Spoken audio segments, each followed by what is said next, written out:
Kappa given है तो अपन को अच्छे से पता है 1/r इंटू एल बाई होता है इंटू 1000 डिवाइडेड बाई सी कर लेते सी मतलब मोलैरिटी। अपन को एक बात अच्छे से पता होता है, कई बार अपन को ऐसे क्वेश्चन गिवन होते हैं जिसमें अपन से कहा जाता है KCl का सोल्यूशन है 0.1 मोल, उसका कंडक्टेंस, उसका अपन को रेजिस्टेंस गिवन और रेजिस्टेंस अगर हमें गिवन है, सपोज कर लेते हैं अपन कि भाई हमको 50 ओम गिवन, और फिर अपन से कहते हैं कि भाई अब अगर इसका रेजिस्टेंस हमें गिवन है, कंसंट्रेशन हमें गिवन है, मोलर कंडक्टेंस अपन ले लेते हैं कि भाई हमें मोलर कंडक्टेंस भी गिवन है। Cl और पोटेशियम मिला के अगर देखा जाए तो NaCl से थोड़ा सा आसपास ही होगा, तो 150 160 ले लेते हैं। कभी कभी हो सकता है अपन को आयनिक कंडक्टेंस अलग अलग गिवन हो, तो अपन को पता है अपन उनको सम करके कैलकुलेट कर लेंगे। हम इसको सब्स्टिट्यूट करेंगे 1/r L by A calculate कर लेंगे। अगर किसी सेल का हमने L बाई ए कैलकुलेट कर लिया तो वो कांस्टेंट रहता है, और फिर उसके बाद वो अपन से कहते हैं कि बताओ कि मतलब अगर मैंने पहले ये सोल्यूशन को एक इलेक्ट्रोलाइटिक सेल में रखा जिसका रेजिस्टेंस ये था और मोलर कंडक्टेंस ये था, तो बताओ अगर हमने उसी सेल में 0.1 मोलर MgCl2 डाल दिया, या कॉन्सेंट्रेशन भी उन्होंने चेंज कर लिया कि भाई मेरी मर्जी, मैं तो 0.05 मोलर ले लूंगा, MgCl2 डाल दिया, तो बताओ उसका कितना स्पेसिफिक कंडक्टेंस होगा। अच्छा, और कप्पा को ध्यान रखना, कप्पा इज व्हाट, या तो कंडक्टिविटी लिखा हो या फिर उसमें स्पेसिफिक कंडक्टेंस लिखा हो। स्पेसिफिक कंडक्टेंस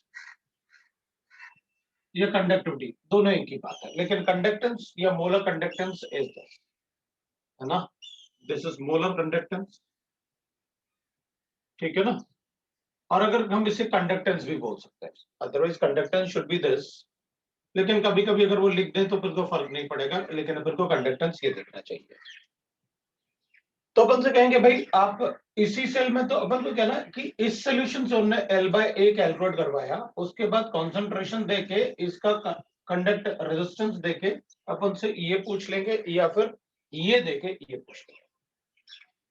इसी टाइप का न्यूमेरिकल क्वेश्चन हमें मोस्टली आता है एग्जाम में। इसके अलावा इसमें कोई ऐसा न्यूमेरिकल नहीं आता जो मोलर कंडक्टेंस से रिलेटेड हो।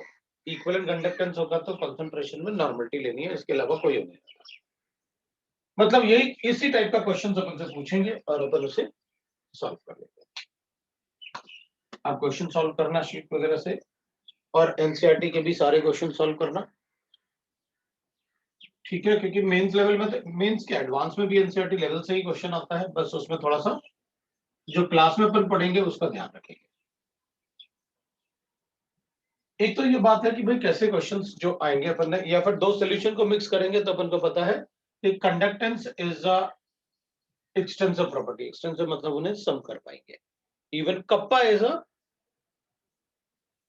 Conductivity is a extensive property, वो अपन ने लास्ट टाइम देखा था कि अगर दो सॉल्यूशन को मिक्स करोगे तो फिर हम उन्हें कप्पा को ऐड करना पड़ेगा, क्योंकि नंबर ऑफ आइंस बढ़ जाएंगे। नंबर ऑफ आइंस बढ़ेंगे तो पर सेंटीमीटर क्यूब में नंबर ऑफ आइंस ज्यादा होंगे। अपन बात कर रहे थे factors affecting molar conductance. Molar conductance,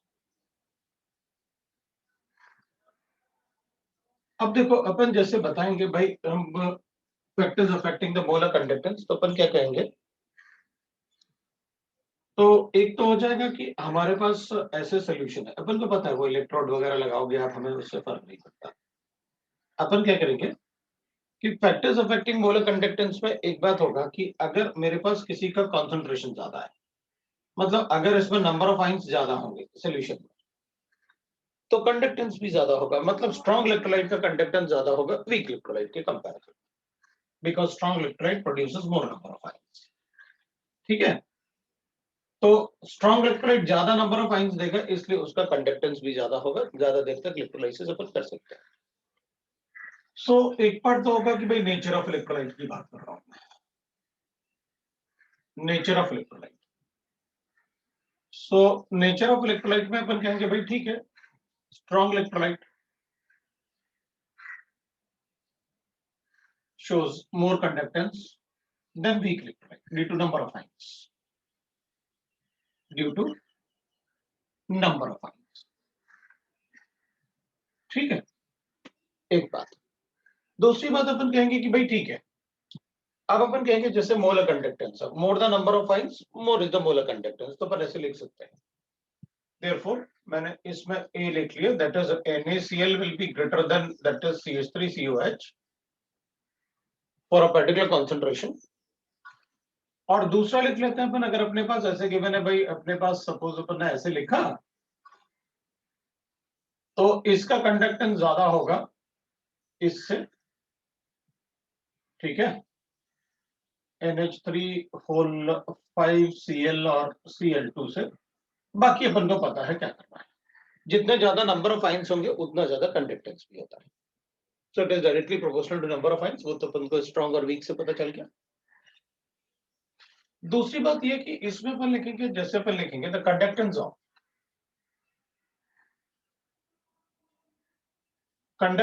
of ions depends on,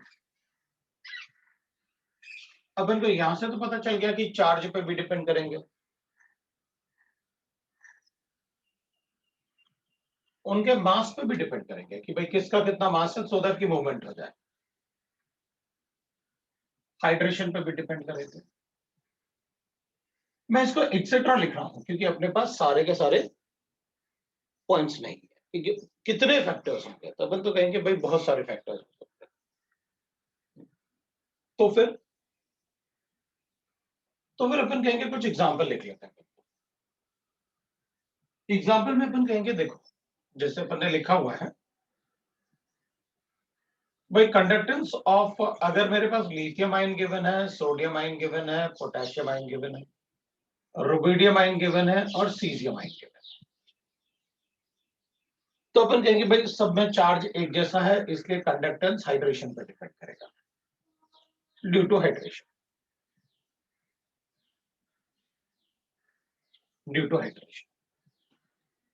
B point में मैं लिख लेता हूं, जैसे मेरे पास सोडियम आयन गिवन है, मैग्नीशियम आयन गिवन है और एल्यूमिनियम आयन गिवन है,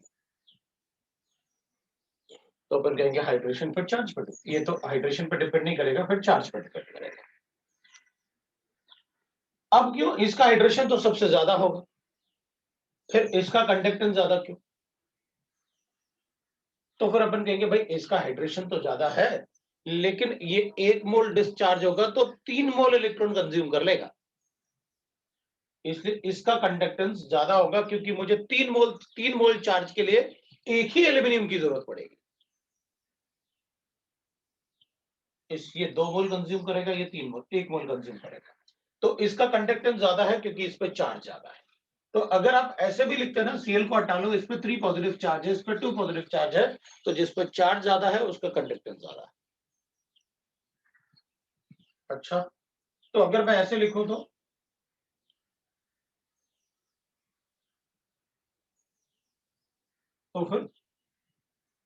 फिर कहूंगा कि कैल्शियम का ज्यादा होगा।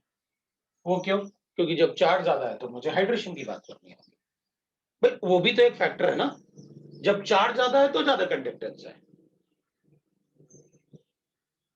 लेकिन अगर हाइड्रेशन है, अगर चार्ज सेम है तो फिर मैं हाइड्रेशन से कैलकुलेट करूंगा।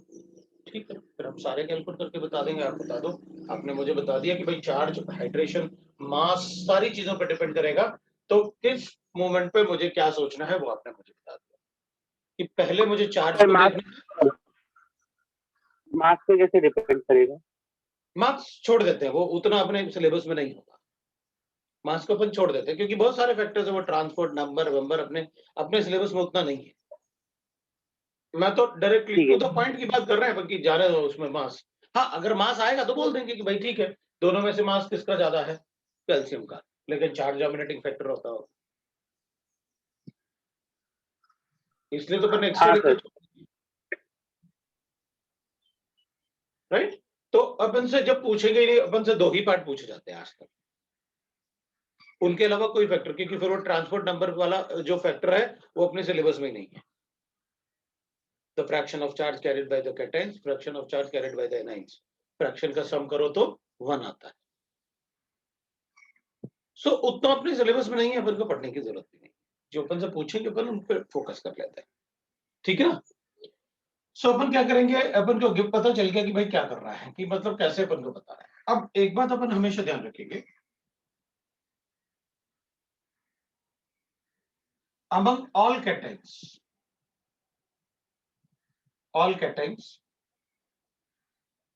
the conductance of H plus ion is maximum.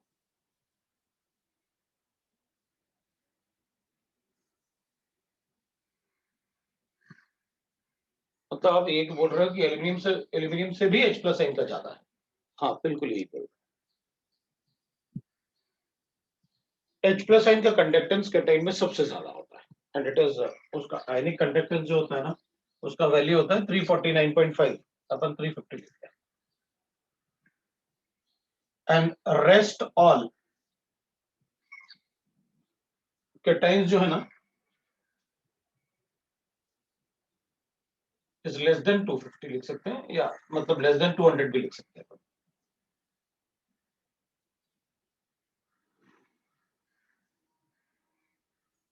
Depending on the concentration थोड़ा बहुत चेंज भी हो जाएगा। मतलब H प्लस आयन का कोई कंपैरिजन नहीं। Among all monoanions,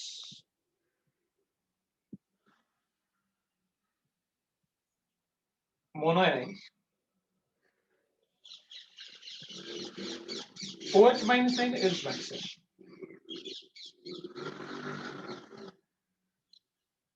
मैंने सारे एनाइंस नहीं लिखे थे, इधर मोनो एनाइंस, यहाँ पर कोई ऐसा नहीं लिखा, मैंने तो इधर लिखा सीधा सीधा H प्लस आयन।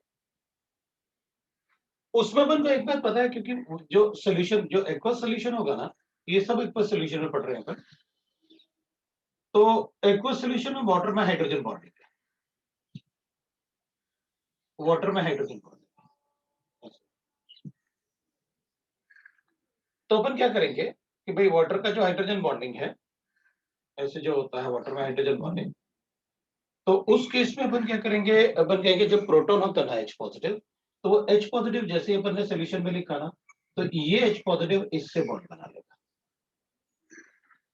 मतलब अब ये इससे बॉन्ड बना लेगा, तो ये वाला बॉन्ड जो है वो इससे बन जाएगा, ये वाला बॉन्ड इससे बन जाएगा, और ये वाला बॉन्ड अगर मान लो लास्ट में ये इलेक्ट्रोड के पास है, तो ये वाला जो प्रोटॉन है ना, ये वाला प्रोटॉन यहाँ डिस्चार्ज हो जाएगा। मतलब वहां होगा क्या ना, सोल्यूशन में बाकी सब आयंस को तो ट्रेवल करके जाना पड़ेगा इलेक्ट्रोड तक, हाइड्रोजन को तो ट्रेवल भी नहीं करना होता है, क्योंकि वाटर है तो वहां फटाफट फटाफट वो एक्सचेंज हो जाता है H प्लस आयन। और वो एक्सचेंज होने की वजह से H प्लस आयन का उसको, क्योंकि मूव नहीं करना है तो हाइड्रेशन वगैरह सारी चीजें खत्म होगी। तो इसलिए क्या होगा कि हाइड्रोजन का मैक्सिमम होता है।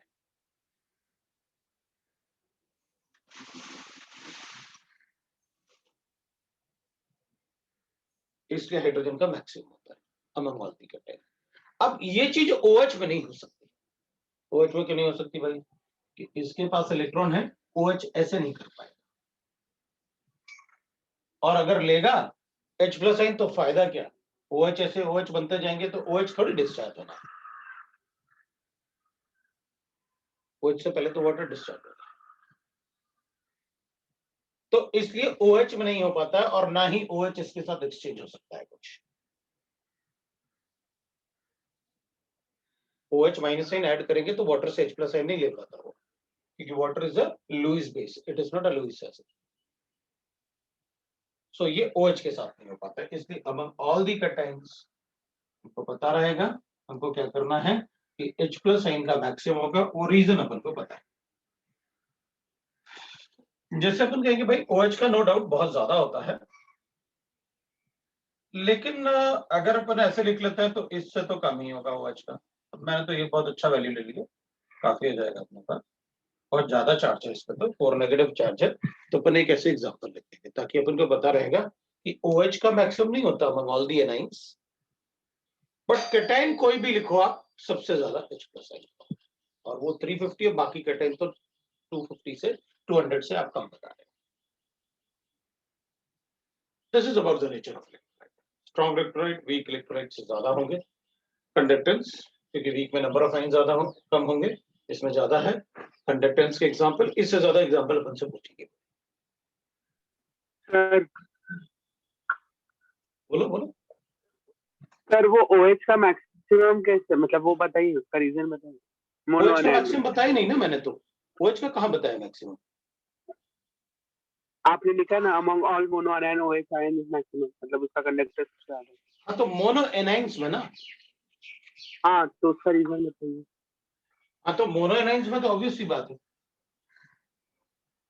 Cl माइनस आइन, इसका कंडक्टेंस OH माइनस आइन का तो ज्यादा ही होगा ना, क्योंकि ये तो वाटर से, मतलब आप ये अज्यूम कर लो भाई, इसका मास देख लो, इसका मास देख लो, इसका चार्ज देख लो, इसका चार्ज देख लो, इनके हाइड्रेशन देख लो, ये वाटर से इंटरेक्ट करेगा भी थोड़ा बहुत, तो H+ आयन लेने की ही कोशिश करेगा, बाकी कुछ नहीं कर पाएगा। हाँ लेकिन इसका अगर वाटर से इंटरेक्शन हुआ तो हाइड्रेशन अच्छा खासा होगा इससे, क्योंकि वाटर के लिए ये अलग पार्टिकल है, हाँ वाटर के लिए ये अलग पार्टिकल है, ये अलग पार्टिकल नहीं है, पहले से उसमें थोड़ा बहुत OH होगा भाई। तो हाइड्रेशन से बता रहे हैं ना। 10⁻7 तक तो हो गई ना, -7 तक,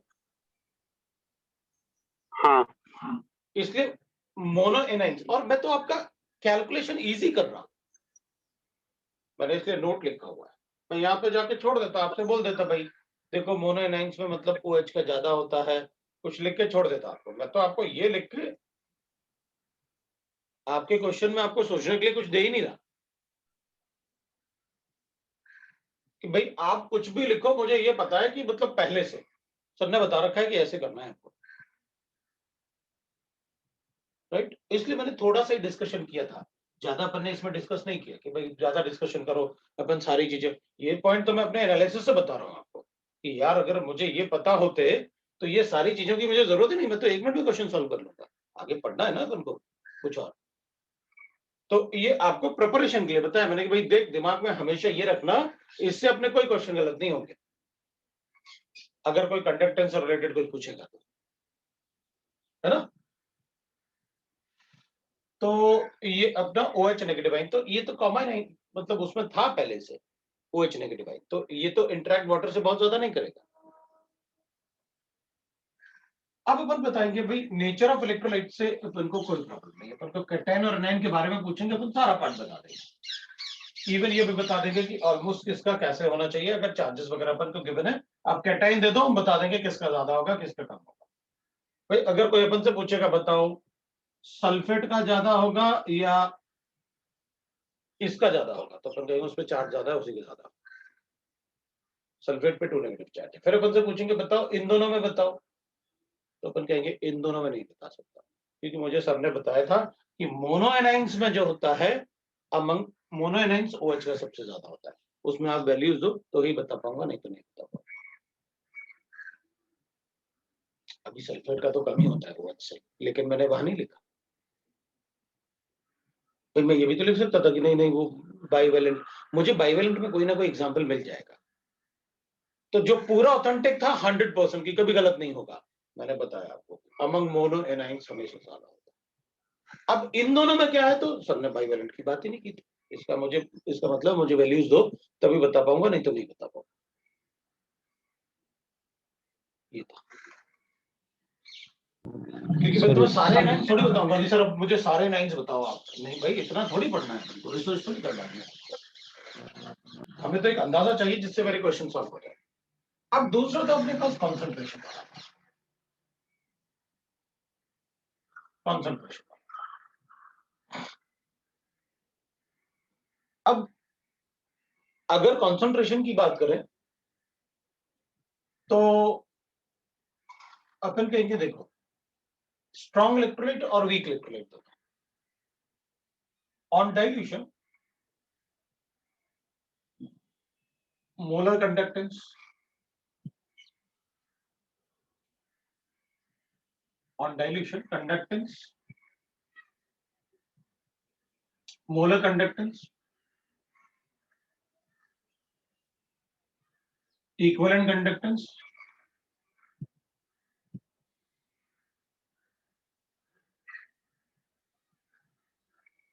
increases.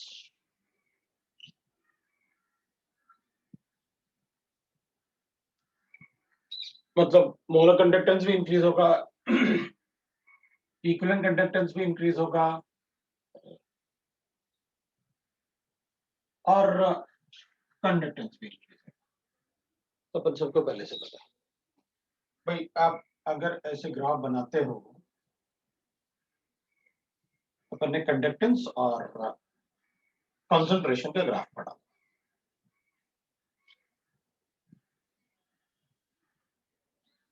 तो अगर स्ट्रॉन्ग इलेक्ट्रोलाइट है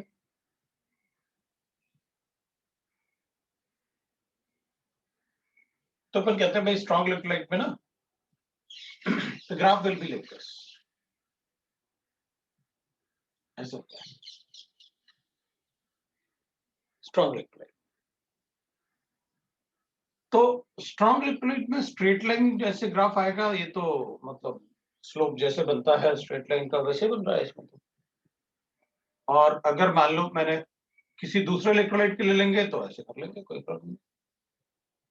तो अगर मुझे ये चूज करना है कि मेरे पास एक KCl है और एक HCl है, दोनों में से किसको कौन सा ग्राफ दे दें, H प्लस आइन, फिर तो 100% ये HCl का होगा, ये KCl का होगा। H प्लस आइन का कोई कंपैरिजन नहीं है किसी के टाइम के साथ, उसका कंडक्टेंस हमेशा ज्यादा ही होगा किसी भी इलेक्ट्रोलाइट के कंपैरिजन।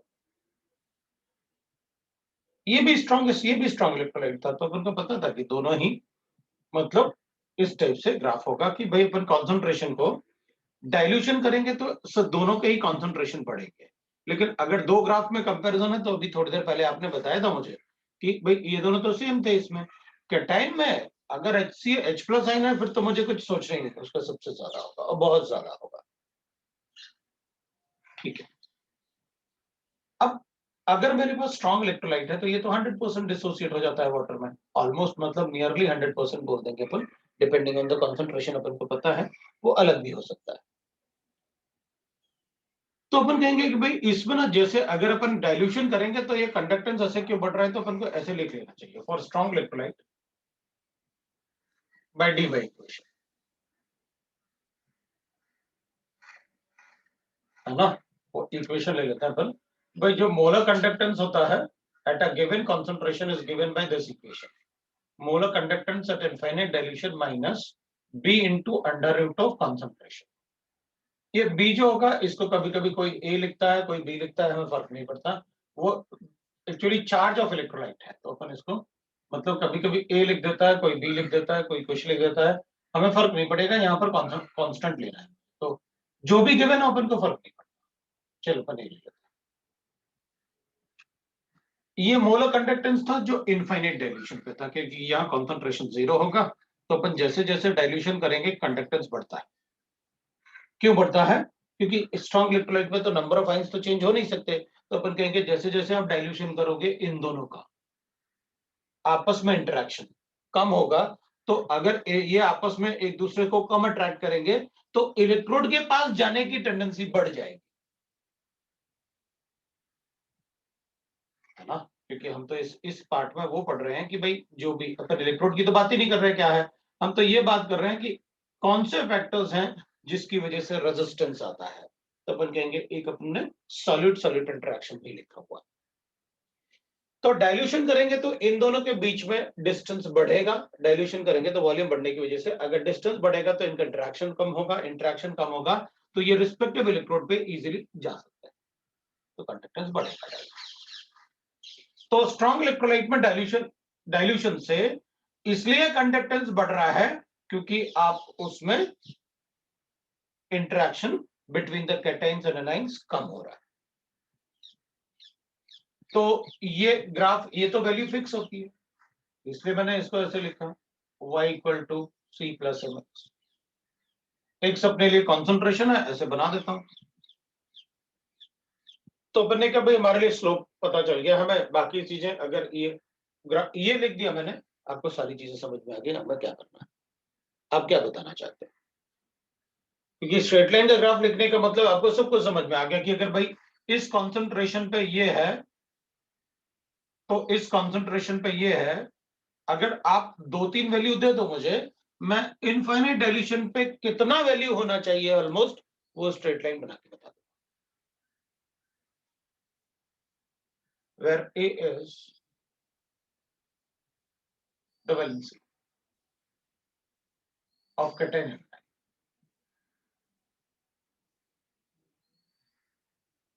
इसको चार्ज भी लिख लो ताकि मैं ऐसे बताऊं।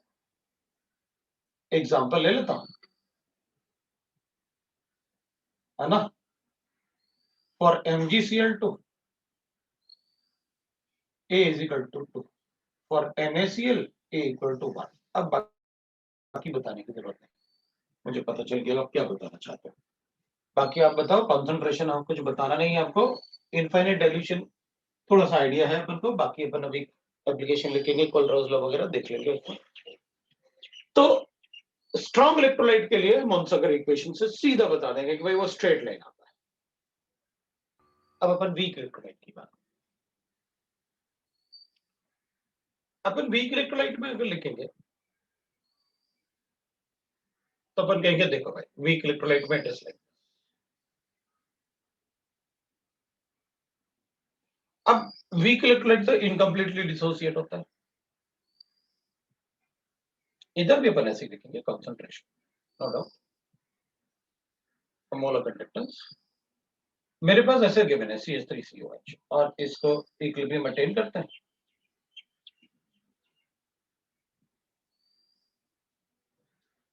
तो इस टाइप से अपन को एक इक्विलिब्रियम मिलेगा पर्टिकुलर कॉन्सेंट्रेशन पे, और डाइल्यूशन करेंगे तो डाइल्यूशन मतलब कॉन्सेंट्रेशन को कम करना, तो कंडक्टेंस बढ़ेगा। इसमें डाइल्यूशन से मतलब कंसंट्रेशन कम करने से इसलिए बढ़ रहा था क्योंकि कैटाइन्स एनाइन्स आपस में इंडिपेंडेंट हो रहे थे, तो ये बिल्कुल अलग हो। इसके लिए जब मैं डाइल्यूशन करता हूं तो ग्राफ इज लाइक दिस, ऐसे इसमें तो कर्व्ड ग्राफ आ गया, तो इसमें अगर कर्व्ड ग्राफ आ गया तो इसमें तो स्ट्रेट लाइन था तो अपन को पता था यहाँ प्लस माइनस कुछ ऐसे होगा।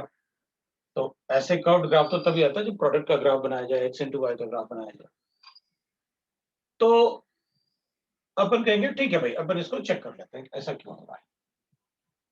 अब अगर मान लो मेरे पास यहाँ पर इसका कॉन्सेंट्रेशन गिवन है 0.1 होगा, जो हो सकता है अपन को उधर भी गिवन हो सकता है। अगर इसका डाइल्यूशन करूंगा तो इसका पीएच क्या होगा, कम होगा, बढ़ेगा, क्या होगा। अगर अपन इसका डाइल्यूशन करेंगे तो क्या होगा, इसका पीएच चेंज होगा तो कैसे, कम होगा, ज्यादा होगा, कैसे करेंगे बताओ। डाइल्यूशन करने से इसका डिग्री ऑफ डिसोसिएशन बढ़ेगा क्योंकि ये इक्विलिब्रियम है, तो H+ आयन बढ़ेगा, ये भी बढ़ेगा, नंबर ऑफ आयन्स बढ़ेंगे। डाइल्यूशन करने से नंबर ऑफ आयन्स बढ़ेंगे तो इसलिए वो मोलर कंडक्टेंस भी बढ़ रहा है, नंबर ऑफ आयन्स बढ़ेंगे इसलिए मोलर कंडक्टेंस भी बढ़ रहा है। अब डाइल्यूशन करता गया करता गया करता गया, नंबर ऑफ आयन्स बढ़ते गए, नंबर ऑफ आयन्स बढ़ते गए, और एक टाइम आएगा जब इसका डिसोसिएशन कम हो गया, मतलब ऑलमोस्ट 99% डिसोसिएट हो गया, तो उस टाइम तो इसका कंडक्टेंस मैक्सिमम होगा। तो अपन ऐसे नहीं कर सकते इसको और डिसोसिएट करके 100% डिसोसिएट करते हैं। हम कहेंगे किसी भी इक्विलिब्रियम रिएक्शन को हम 100% डिसोसिएशन में नहीं ला सकते, अल्फा टेंड्स टू 1 हो सकता है भाई, इसका के तो हमेशा रहेगा, वैल्यू लिखने की जरूरत नहीं, के तो हमेशा रहेगा ना इसका।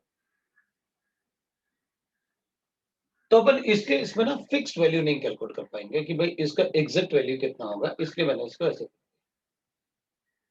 क्योंकि जीरो कॉन्सेंट्रेशन पे मतलब क्या, ये 100% थोड़ी कभी डिसोसिएट हो जाएगा, 99.9999 भी हो सकता है, लेकिन उसका के एग्जिस्ट करे, कितना भी पानी डालते, वीक इलेक्ट्रोलाइट है ना, राइट। अपन क्या करेंगे, अपन कहेंगे भाई देखो इसमें आप जैसे जैसे डाइल्यूशन करोगे तो इस केस में तो फिर अपन कहेंगे अगर डाइल्यूशन से इसके नंबर ऑफ आइंस बढ़ रहे हैं, नंबर ऑफ आइंस बढ़ने से ये कंडक्टेंस इसका धीरे धीरे धीरे धीरे बढ़ रहा है। पर एक टाइम आएगा जब नंबर ऑफ आइंस बढ़ना कम हो गए तो ये आइंस बहुत ज्यादा हो गए तो कंडक्टेंस भी काफी ज्यादा हो गया। उसके बाद फिर क्या हुआ कि और पानी डालेंगे तो इसमें डाइल्यूशन ज्यादा होगा, डिसोसिएशन कम होगा, और डाइल्यूशन ज्यादा होगा तो ये इंडिपेंडेंट होना शुरू हो जाएंगे। इंडिपेंडेंट होंगे तो एक दूसरे से इंडिपेंडेंट होने से ज्यादा कंडक्टेंस बढ़ जाएगा। बता दिए। अब अपन कहेंगे अच्छा अच्छा आप ये बताना चाह रहे हो कि हमें पहले से ये बात पता है कि अगर इसको इसको नहीं पढ़ रहे अपन तो इसकी बात कर रहे हैं कि अगर आप डाइल्यूशन करोगे तो इसका डिसोसिएशन बढ़ेगा, इन दोनों के नंबर्स बढ़ेंगे, लेकिन जिस स्पीड से नंबर बढ़ेंगे उस स्पीड से कंसंट्रेशन कम नहीं होगा। बट डाइल्यूशन करने से इनका कंसंट्रेशन तो कम होगा लेकिन डिसोसिएट होने से इनका नंबर भी बढ़ेगा।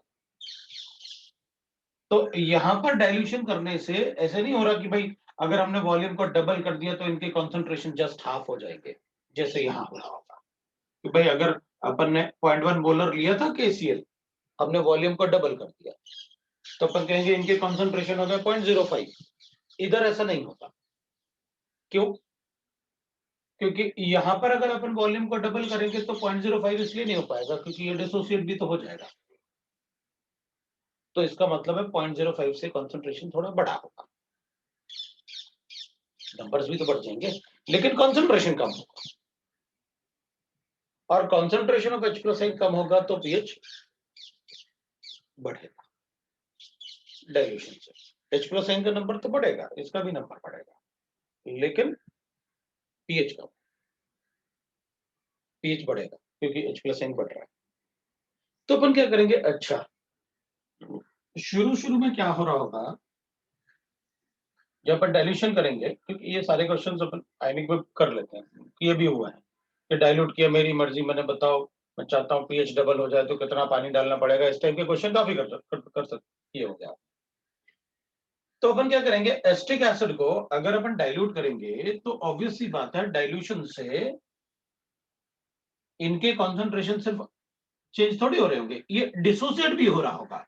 तो कॉन्सेंट्रेशन तो चेंज होता है लेकिन बहुत कम चेंज होता है शुरू में, क्योंकि इसको पानी डालने से इनके नंबर भी बढ़ जाते हैं। तो अगर सिर्फ पानी डालने से कंसंट्रेशन कम हो रहा होता कि भाई जैसे जैसे पानी डालो प्रोपोर्शनली उसका कंसंट्रेशन कम होता जाएगा तो फिर अपन कहते हैं वो स्ट्रेट लाइन आता। लेकिन इसमें स्ट्रेट लाइन इसलिए नहीं आ रहा कि अपन जब पानी डाल रहे हैं तो इनके कंसंट्रेशन तो कम हो रहे हैं लेकिन बढ़ने से, डिसोसिएट होने से बढ़ भी जा रहा है थोड़ा, ओवरऑल कंसंट्रेशन थोड़ा सा कम हो रहा है तो थोड़ा सा बढ़ता जा रहा है धीरे धीरे धीरे धीरे। एक टाइम आया जब इसका डिसोसिएशन बहुत ज्यादा हो गया तो डाइल्यूशन करने से इनके कंसंट्रेशन कम होने शुरू हो गए ज्यादा, रादर देन की डिसोसिएशन, तो फिर थोड़ा जल्दी बढ़ेगा। एक टाइम आया जब ये ऑलमोस्ट बहुत सारा डिसोसिएट हो गया तो डाइल्यूशन से इनके कंसंट्रेशन में ज्यादा चेंज आने लगा, मतलब ये इंडिपेंडेंट भी होने लगे और इनके कंसंट्रेशन में ज्यादा कम होने लगा, कंसंट्रेशन में ज्यादा चेंज आने लगा तो एकदम से बढ़ गया कंडक्टेंस। तो बोल लिखेंगे भाई ठीक है, initially the conductance increases slowly, increase slowly. Sir बोलो। सर इनफाइनाइट डाइल्यूशन पे कितना डिस्टेंस वो हम लोग नहीं बता पाएंगे ना कभी भी। इसमें नहीं बता पाएंगे, ऑलमोस्ट नियरली बता सकते हैं पर इनफाइनाइट डाइल्यूशन पे डायरेक्टली इस कंडक्टेंस एक्सपेरिमेंट से नहीं बता पाएंगे।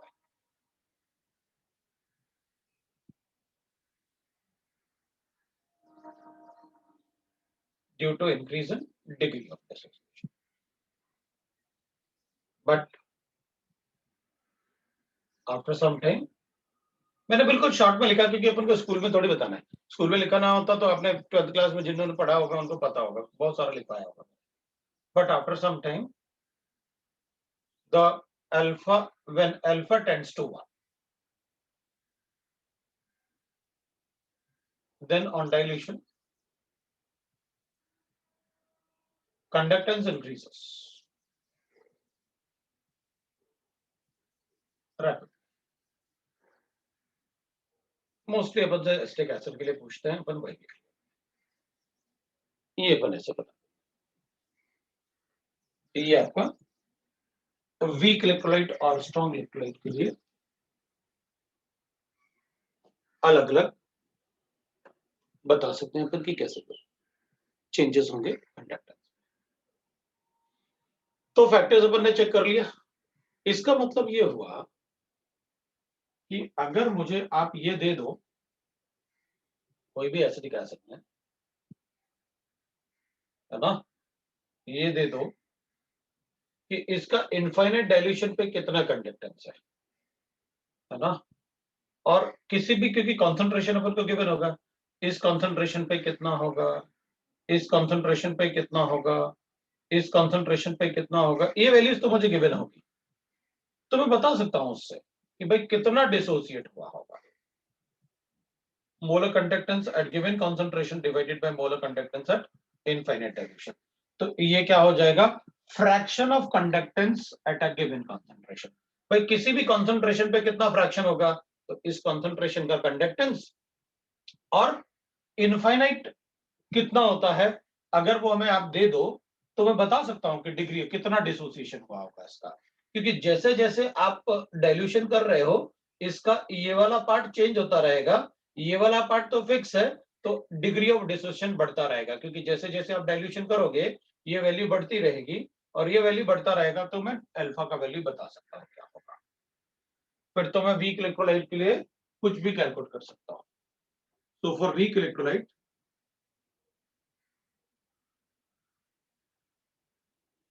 अपन ऐसे भी लिख सकते हैं ना, भाई जैसे लाइक के एसिटिक एसिड अपन ने लिखा था इक्विलिब्रियम में था, तो we know that H plus ion plus CH3 CO negative ion, तो अपन बता सकते हैं भाई, फिर तो अपन लिखेंगे कि भाई Ka will be equal to C alpha square upon 1 minus alpha,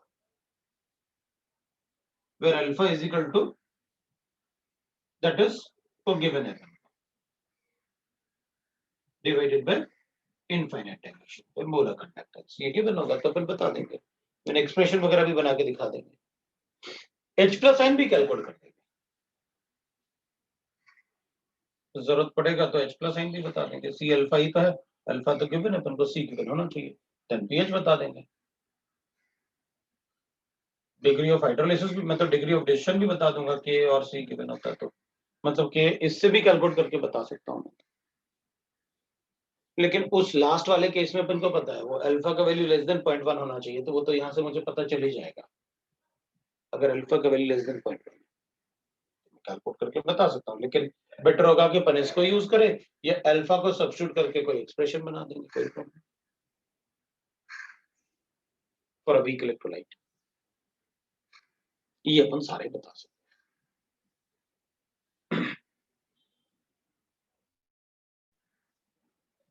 sir बोलो।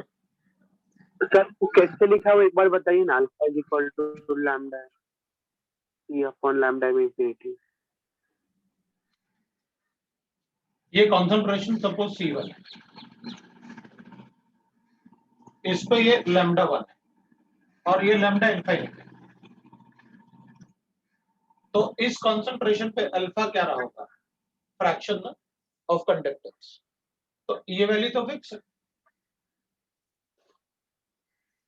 हाँ तो गिवन कॉन्सेंट्रेशन पे ये वैल्यू है ना, अगर मैंने कॉन्सेंट्रेशन को चेंज किया मतलब डाइल्यूशन किया तो कॉन्सेंट्रेशन कम हो गया ना,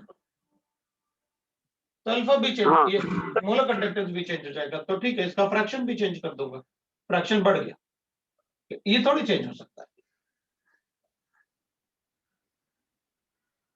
फिर हाँ वो नहीं डाइल्यूशन होगा किया, सर। समझा ना, फिर डाइल्यूशन किया तो कॉन्सेंट्रेशन और कम हो गया, और कम हुआ तो फिर ये होना चाहिए कंडक्टेंस,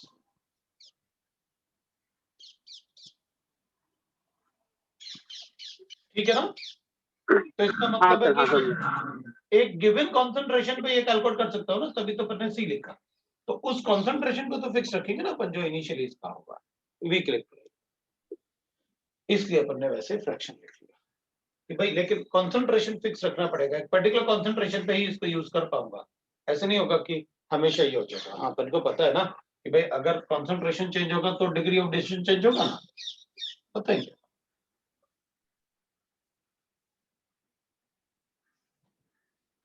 अब इसमें factors affecting the molar conductance अपन ने लिखा,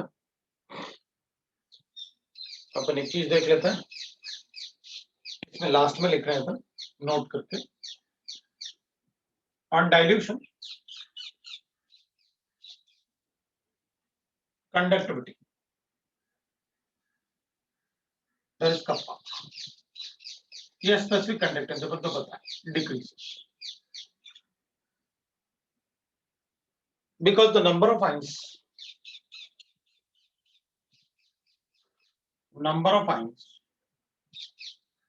per centimeter cube decreases। Obviously बात है, अगर मेरे पास कोई सोल्यूशन गिवन था, उस सोल्यूशन में अगर अपन डाइल्यूशन करेंगे तो नंबर ऑफ आइंस जो होने चाहिए पर सेंटीमीटर क्यूब वो चेंज हो जाएंगे ना। भाई इसमें 0.1 मोलर था KCl,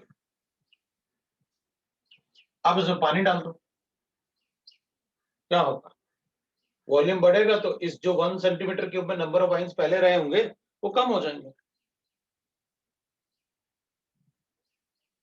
कप्पा तो यही बताता ना, how many ions are present in per centimetre cube.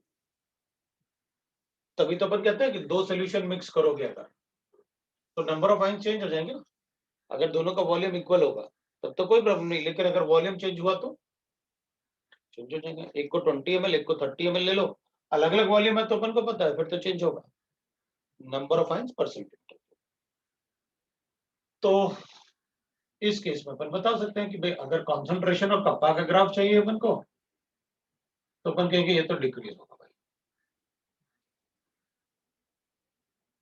पहले कप्पा ज्यादा था, कॉन्सेंट्रेशन अगर कम करोगे डाइल्यूशन करोगे तो कप्पा डिक्रीज होगा, कॉन्सेंट्रेशन बढ़ाओगे तो नंबर ऑफ आइंस बढ़ेंगे, तो अपन ऐसे बता देंगे।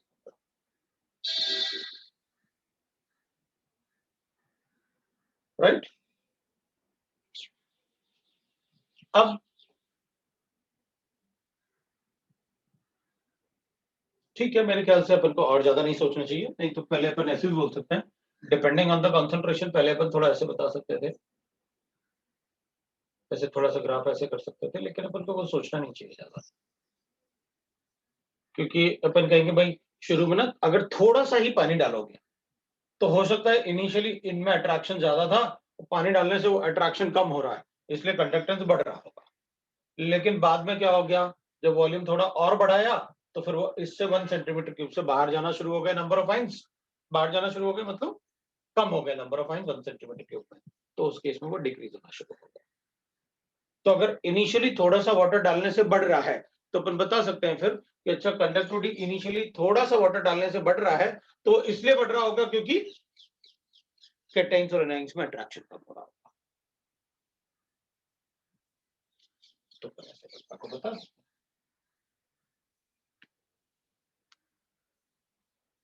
ये अपना राइट, मैंने कंडक्टिविटी डाइल्यूशन के सारे फैक्टर्स आपको बता दिए, डाइल्यूशन से कौन बढ़ता है, यही कम होता है, बाकी सब तो आपने लिखा हुआ है कि सब डाइल्यूशन से बढ़ते हैं। कप्पा कम क्यों होता है, वो 1 सेंटीमीटर क्यूब में अपन को दिख रहा है साफ साफ। नेक्स्ट अपन पढ़ते हैं, इसका थोड़ा सा एप्लीकेशन पढ़ लेते हैं। एप्लीकेशन में एक तो Kohlrausch law,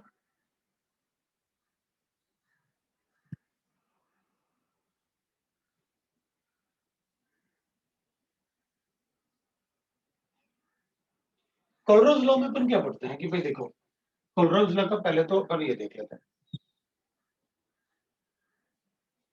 to calculate the molar conductance at infinite dilution of weak electrolyte by using strong electrolyte,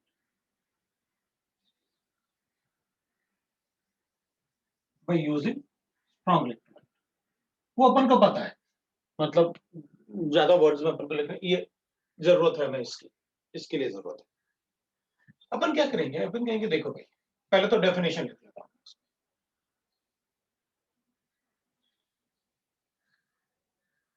eight infinite dilution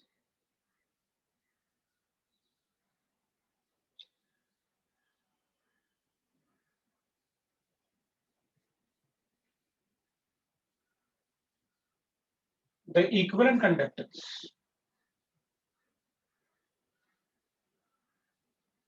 of any liquid is equal to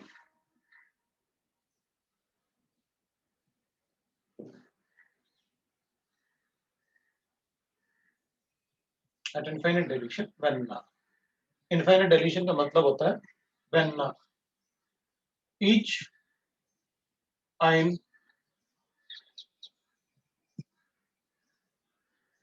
contribute 100% conductance, या अपन कहेंगे at infinite dilution when each ions are 100% dissociated, contribute its maximum conductance, और maximum conductance को contribute करता है। तो but definition में अपन इसको लिखते हैं क्योंकि इनफाइनाइट डाइल्यूशन लिखने का मतलब है, आपने ये पार्ट पहले बता दिया था, इसलिए मैंने उसको ज्यादा फोकस नहीं किया। Equal to the sum of the ionic conductance, ionic conductance present in the solution. वैसे डेफिनेशन बताने की जरूरत नहीं थी, अपन को पहले से पता थी, मैंने सिर्फ इसलिए बताई डेफिनेशन कि by definition it is equivalent conductance not the molar conductance. अगर अपन से डेफिनेशन पूछा जाए कोलरॉस लॉ का, तो वो डेफिनेशन बताना जिसमें equivalent conductance mention, molar conductance वाला।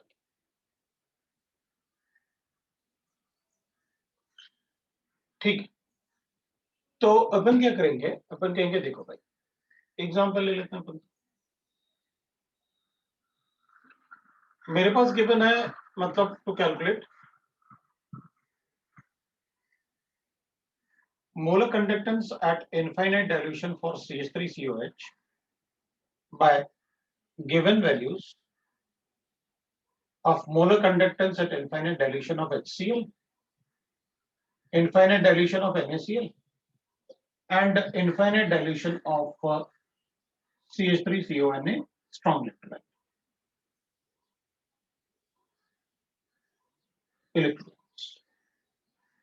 ये सबके सब स्ट्रॉन्ग इलेक्ट्रोलाइट है।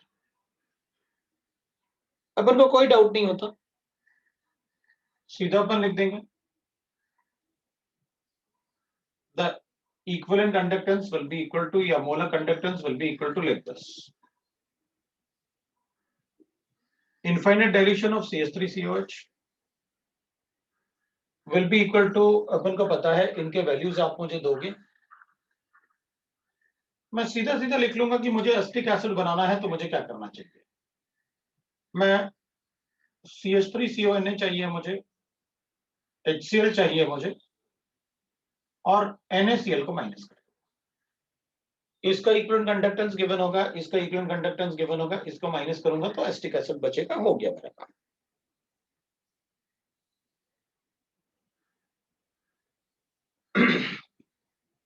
इसका इक्विवेलेंट कंडक्टेंस गिवन था मुझे, इसका इक्विवेलेंट कंडक्टेंस गिवन था मुझे, और इसका भी इक्विवेलेंट कंडक्टेंस गिवन था मुझे, मैंने कैलकुलेट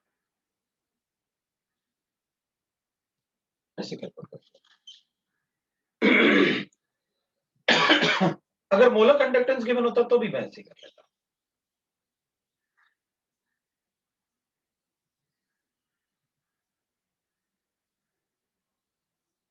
CH3COH कैलकुलेट करना है तो जो वैल्यूज मुझे गिवन है मैं ऐसे कर लेता।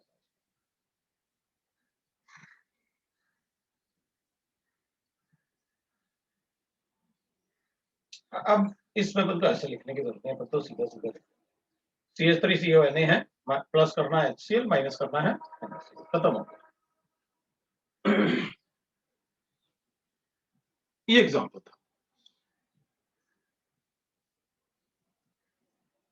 मैं एग्जांपल बी लिख रहा हूं।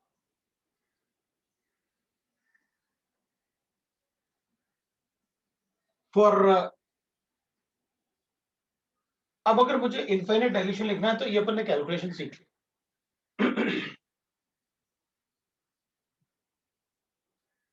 अपन किसी भी इलेक्ट्रोलाइट के लिए कैलकुलेट कर सकते हैं। फॉर Al2SO4 होल थ्राइस, तो molar conductance at infinite dilution of Al2SO4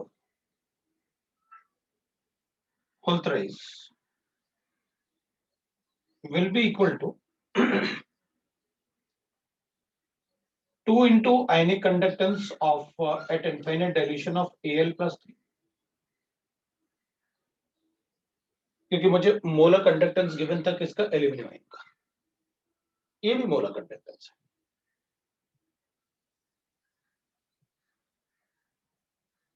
और मुझे 3 इंटू मोलर कंडक्टेंस, वो एक आयन सल्फेट आयन का गिवन था, इनफाइनाइट डाइल्यूशन पे सल्फेट आयन का गिवन था, तो एक सल्फेट का गिवन था, 3 से मल्टीप्लाई करके मैंने बाकी बता दिया।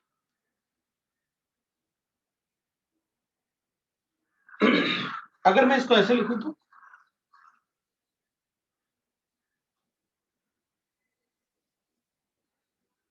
कोई बात नहीं, आप ऐसे लिख दो, all thrice will be equal to, that is the molar conductance of Al3 plus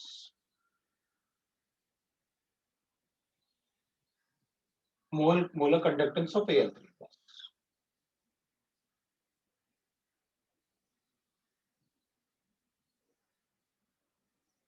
लेकिन ये तो 1 मोल का है ना। हाँ तो कोई बात नहीं, अपन कहेंगे अगर मोलर कंडक्टेंस गिवन है तो 1 बाय कितना चार्ज है इस पे, 3 कर लेना,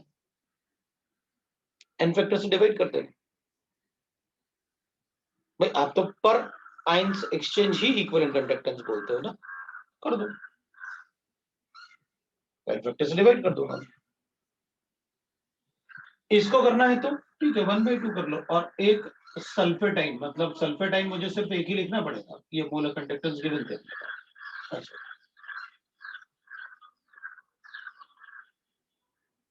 तो फिर n फैक्टर से डिवाइड करना पड़ेगा अगर इक्विवेलेंट कंडक्टेंस कैलकुलेट करना है और मोलर कंडक्टेंस गिवन है, मोलर आयनिक कंडक्टेंस गिवन है।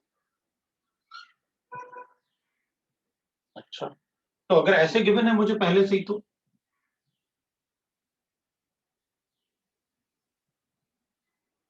मुझे क्वेश्चन में पहले से ही ऐसे,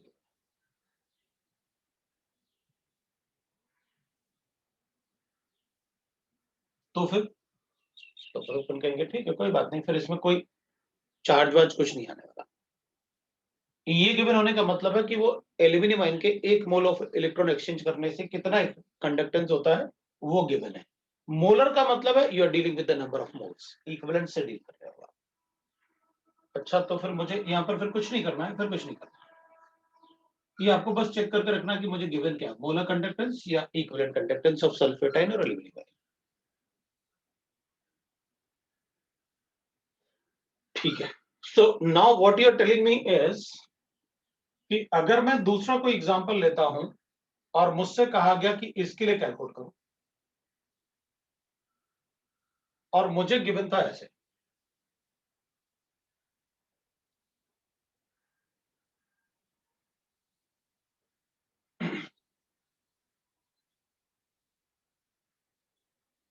और इसके लिए कैलकुलेट करो, एक बार देख लूं मैं, सब ठीक है कि मतलब नहीं, मुझे ये दोनों ऐड करने पड़ेंगे, और इधर मुझे Cl माइनस हो जाएगा, बेरियम माइनस नहीं हो पाएगा, तो मुझे बेरियम हाइड्रोक्साइड चाहिए। अब अपन को पता है ना भाई, आप अगर ऐसे लिख रहे हो, अब थोड़ा सा देखना आपको है क्या गिवन है, फिर मैं बताता हूँ। अब अगर मान लो मुझे equivalent conductance of barium ammonium hydroxide calculate करना है,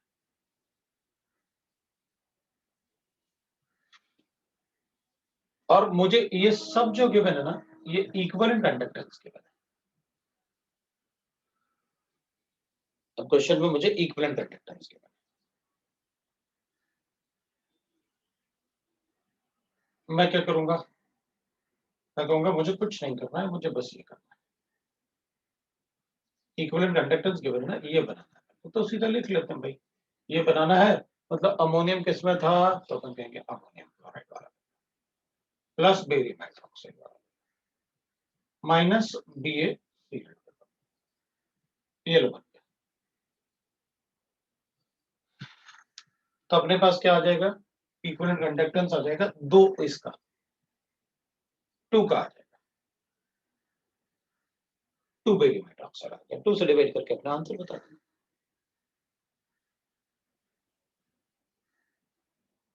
फिर अपन को कोई कहीं कुछ भी करना ही नहीं करना, एन फैक्टर की कोई जरूरत नहीं है, वो तो सीधा प्लस माइनस करो, हो गया अपना काम।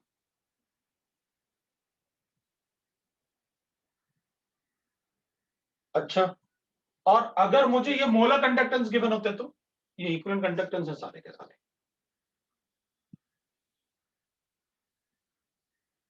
तो अपन कहते हैं भाई ठीक है, अगर यहां पर मोलर कंडक्टेंस होता, इक्विवेलेंट कंडक्टेंस कैलकुलेट करने के लिए कहा गया, लेकिन यहां मुझे मोलर कंडक्टेंस गिवन है।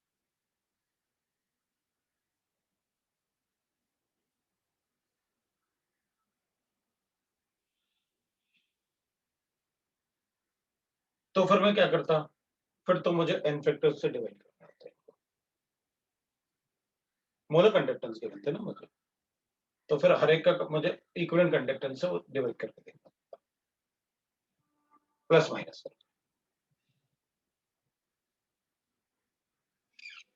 राइट। या मतलब इसको हटाता हूं मैं और आपको वैसे कैलकुलेट करके दिखा देता हूं। इसको ये वाला पार्ट तो फिर समझ में आ गया, पहले इसको कैलकुलेट करके दिखा।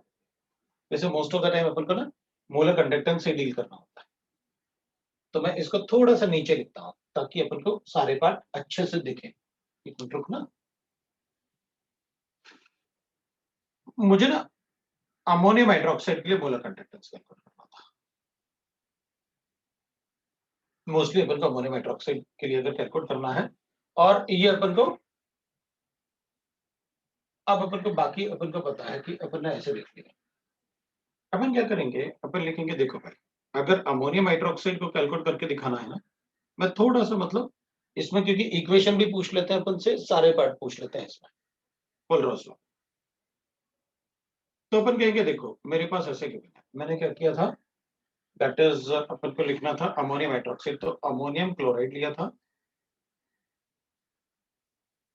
प्लस बेरियम, क्या करना है अपन को, हाइड्रोक्साइड करना है, और माइनस करना है अपन को बेरियम क्लोराइड। अब ये सारे के सारे अपन को मोलर कंडक्टेंस गिवन थे, तो अगर मुझे इनके मोलर कंडक्टेंस वैल्यूज गिवन है, तो अपन क्या लिखेंगे, मेरे पास आ जाएगा, अगर ये वैल्यू मुझे x गिवन है, ये मुझे y गिवन है, ये मुझे z गिवन है, तो मैं इसको ऐसे लिख लूंगा 2x plus y plus z minus z। तो मेरे पास वैल्यू क्या आ जाएगी, तो इसका मतलब है मोलर कंडक्टेंस, अब ये 2 मोल्स के लिए आ गया अपने पास। तो अपन क्या करेंगे, molar conductance will be equal to ammonium hydroxide के लिए बताना है तो 2x plus y minus z divide by 2 करके अपना आंसर बता, ये रहा मोलर कंडक्टेंस के लिए पूछा। इसमें अगर अपन को कुछ और लिखना पड़ता है, एक्स वाई जेड अपन को गिवन है, जैसे अगर ये गिवन होता तो अपन बता देते, अब इसको ऐसे भी लिख सकते हैं, 2 से मल्टीप्लाई किया तो ionic conductance of ammonium ion, ionic conductance of Cl minus ion, ionic conductance of barium ion, ionic conductance of twice of OH minus ion, minus will write that की बाय ट्वाइस ऑफ ये barium ion, सिर्फ barium ion है twice, और minus that is Cl minus ion twice, ये दोनों cancel हो गए, अपने पास 2 मोल्स के लिए आ गया, इसलिए अपन ने डिवाइड बाय 2 करके अपना आंसर बताया। अब अपन इक्विवेलेंट कंडक्टेंस के लिए देखते हैं, when equivalent conductance of each strong electrolyte is given,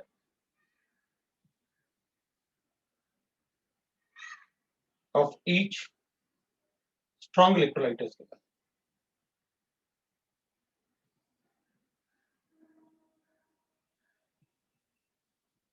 is given, तो देख लेते हैं अपन को क्या करना है। तो अपन कहेंगे ठीक है भाई, हमें इक्विवेलेंट कंडक्टेंस कैलकुलेट करना है, और इनफाइनाइट डाइल्यूशन पे अमोनियम हाइड्रोक्साइड का, तो अगर मुझे ईच इलेक्ट्रोलाइट गिवन है तो ये इक्वेशन तो ऐसे ही लिखेंगे भाई। तो अपन लिखेंगे भाई देखो हमें एक अमोनियम आयन चाहिए, एक Cl माइनस आयन चाहिए, बेरियम आयन कितना होगा, तो अपन कहेंगे अब ये बताओ ये मोलर कंडक्टेंस गिवन है या इक्विवेलेंट कंडक्टेंस गिवन है, तो अपन ने क्या लिखा when equivalent conductance is given. हाँ तो फिर बचा क्या अपने पास, एक बेरियम आयन चाहिए, एक OH माइनस आयन चाहिए जो आपने ऑलरेडी दे रखा है, और एक बेरियम क्लोराइड के लिए एक बेरियम हो गया माइनस एक क्लोराइड हो गया। आपने इक्विवेलेंट कंडक्टेंस दे रखा है मुझे, Cl कैंसिल हो गया, बेरियम कैंसिल हो गया। अब एक के लिए ये सारे के सारे इक्विवेलेंट कंडक्टेंस थे, आपने दे रखा है यहाँ पर, इसलिए मुझे कोई प्रॉब्लम नहीं, ये सारे के सारे इक्विवेलेंट कंडक्टेंस हो गया, कैंसिल हो गया, एक के लिए आ गया, कोई कुछ भी मल्टीप्लिकेशन नहीं करना। अब थोड़ी देर पहले अपन ने लिखा था ये बेरियम आयन है, ये अपन को गिवन है, ये सारे इक्विवेलेंट कंडक्टेंस के। अब अपन कहेंगे नहीं नहीं, अब मुझे इक्विवेलेंट कंडक्टेंस के साथ साथ मोलर कंडक्टेंस अगर गिवन है और फिर इक्विवेलेंट कंडक्टेंस कैलकुलेट करना है, तो क्या करूंगा, गिवन वैल्यूज अपन को क्या है मोलर कंडक्टेंस, तो मैं ऊपर वाले पार्ट को हटा लेता हूँ, तुमको डेफिनेशन की जरूरत नहीं, बस डेफिनेशन में इस पार्ट का ध्यान रखना, क्योंकि हमसे कई बार कोलरॉज लॉ की डेफिनेशन पूछते हैं और अपन उसमें भी गड़बड़ कर देते हैं, क्योंकि अपन को बस ये आता है कि भाई मोलर कंडक्टेंस का सम करना होता है अपन को। तो अपन क्या करेंगे, नेक्स्ट लिख लेते हैं अपन कि भाई अगर when molar conductance is given then calculate equivalent conductance। वैसे ज्यादा टाइम लग रहा है तुमको इसमें, इतना टाइम थोड़ी देना चाहिए, मुझे इक्विवेलेंट कंडक्टेंस चाहिए अमोनियम हाइड्रोक्साइड का और मुझे मोलर कंडक्टेंस गिवन है, ठीक है भाई। तो अपन कहेंगे ठीक है, ये इक्वेशन अपन को लेना होता है, कहाँ गया इक्वेशन, इसी को लेना पड़ेगा NH4Cl। तो अपन कहेंगे भाई लैम्डा फॉर NH4 ले लो, ये मोलर कंडक्टेंस मुझे गिवन था इनफाइनाइट डाइल्यूशन पे, तो लिखा हुआ है। तो अपन क्या करेंगे NH4, तो इसका n फैक्टर 1 है, Cl माइनस आइन, तो मोलर कंडक्टेंस है तो एक Cl माइनस आइन ले लो, और अपन को क्या गिवन है n फैक्टर इसका 1 है, तो n फैक्टर 1 है तो लिखने की जरूरत नहीं है। अब क्या चाहिए अपन को, बेरियम हाइड्रोक्साइड, तो अपन लिखेंगे 1/2 into molar conductance of barium hydroxide, n factor से डिवाइड कर दिया हाइड्रोक्साइड, तो प्लस अपन लिखेंगे lambda for molar conductance of OH minus आइन, राइट। तो अपन कहेंगे इसको 1/1, ये तो n फैक्टर 1 है तो लिखने की जरूरत नहीं इसको, मोलर कंडक्टेंस गिवन है मुझे, OH माइनस आइन का मोलर कंडक्टेंस गिवन है, तो अपन कहेंगे कि भाई इसमें ऐसे कर लेंगे अपन, और उसके बाद अपन कहेंगे कि भाई अपने पास माइनस है, minus of molar conductance of barium, ionic conductance of barium ion given है, प्लस और आयनिक कंडक्टेंस ऑफ अपन को Cl माइनस आयन गिवन। अब क्या होगा, अपन कहेंगे देखो भाई हमें अलग अलग आयंस का थोड़ी गिवन था, मुझे तो ऐसे गिवन था,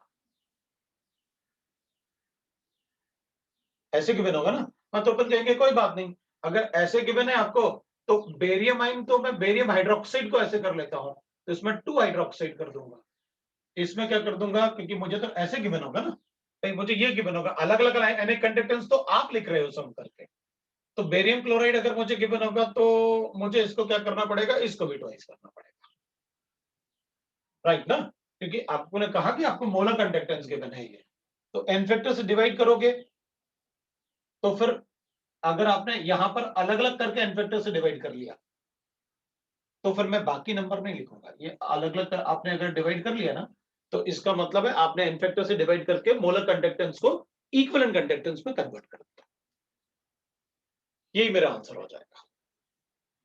और अगर ऐसे वैल्यूज गिवन है तो ऑब्वियस सी बात है, फिर अपन क्या करेंगे, फिर तो अपन मोलर कंडक्टेंस कैलकुलेट करके और बाद में पहले मोलर कंडक्टेंस ऐसे कैलकुलेट कर लेते हैं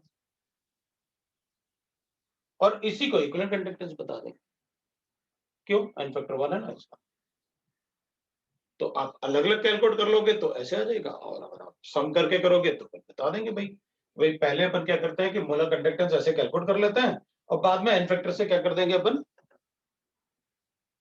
अपन को पता है ना मोलर कंडक्टेंस और इक्विवेलेंट कंडक्टेंस कैसे कोरिलेटेड होता है, पहले लिखा ना अपन। सर बोलो। आपने अलग अलग आयंस भी लिखा, लेकिन अगर हम लोग को वैसे एक साथ दिया रहेगा तो फिर वो कैसे लिख पाएंगे? वही तो बता रहा हूँ कि अगर ऐसे लिखा हुआ है तो ऐसे कर लो आप, एक ये बन गया ना, हाँ है ना। तो अपन क्या करेंगे, अपन को मोलर कंडक्टेंस यहाँ से पता चल गया ना कि भाई कितना है। अब इसका एन फैक्टर तो 1 है ना, हाँ, तो तो वही equivalent equivalent conductance conduct. Calculate करके बता हाँ, देंगे अपन। और सर अगर हम लोग को इक्विवेलेंट कंडक्टेंस दिया हुआ है अलग अलग इसका, और हमें मतलब NH4OH का मोलर कंडक्टेंस निकालना होगा, तो फिर कैसे? तो वो दोनों ही केस में अगर मोलर एन फैक्टर 1 है तब कोई प्रॉब्लम नहीं जाता, एन फैक्टर अलग अलग है तब अपन को जाता है प्रॉब्लम कि भाई एन फैक्टर अलग अलग है तो क्या करें। तो मोलर कंडक्टेंस गिवन है, तभी तो मैंने कहा कि आपको मोलर कंडक्टेंस गिवन था, आप पहले कैलकुलेट कर लो फॉर 1 इलेक्ट्रोलाइट, वो ऑटोमेटिकली सारा एडजस्ट हो जाता है। कैसे एडजस्ट हो गया, हो गया ना। अब इसको एन फैक्टर से मतलब इसका एन फैक्टर तो 1 था ना, हाँ ये जो डिवाइड हो रहा है ना 2 से, ये एक तरीके से मतलब इनका एन फैक्टर ही कंसीडर करके कर रहे हैं अपन। भाई इसको आप क्या करोगे, इसके लिए वैल्यू x था तो इसका मोलर कंडक्टेंस y है ना, तो डिवाइड बाय 2 क्या हो जाएगा, इक्विवेलेंट कंडक्टेंस है। Equivalent conduct. इसका भी हाँ z बाय 2 क्या हो जाएगा, इक्विवेलेंट कंडक्टेंस। हाँ तो अपन ने यही तो कहा, अगर यहां गिवन होता और इक्विवेलेंट कंडक्टेंस तो क्या करते अपन, अपन को यहां पर गिवन थे इनके मतलब इक्विवेलेंट कंडक्टेंस गिवन थे, तो अपन क्या करेंगे, सीधा सीधा लिख देंगे x plus y plus z। ये यही तो किया आपने।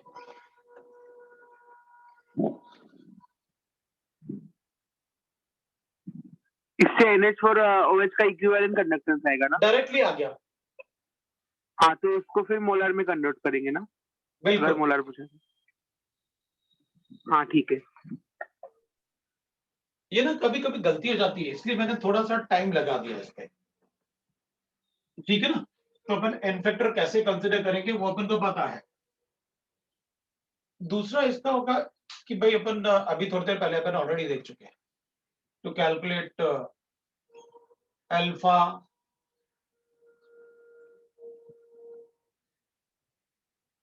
Ka pH right ना of weak electrolytes,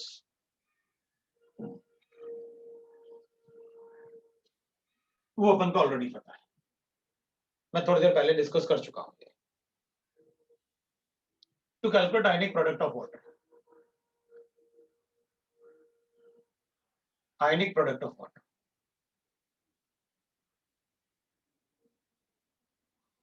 वो कैसे भाई, एक बार देखते हैं अपन कि भाई water is a weak electrolyte, water is weak electrolyte. हमको कैसे पता, क्योंकि अपन को पता है 25 डिग्री सेंटीग्रेड तो कंसंट्रेशन ऑफ H प्लस आइन इज 10 की पावर -7। हाँ, तो ये तो कैलकुलेट ही करना है, तो आप इस वैल्यूज को मत दिखाओ।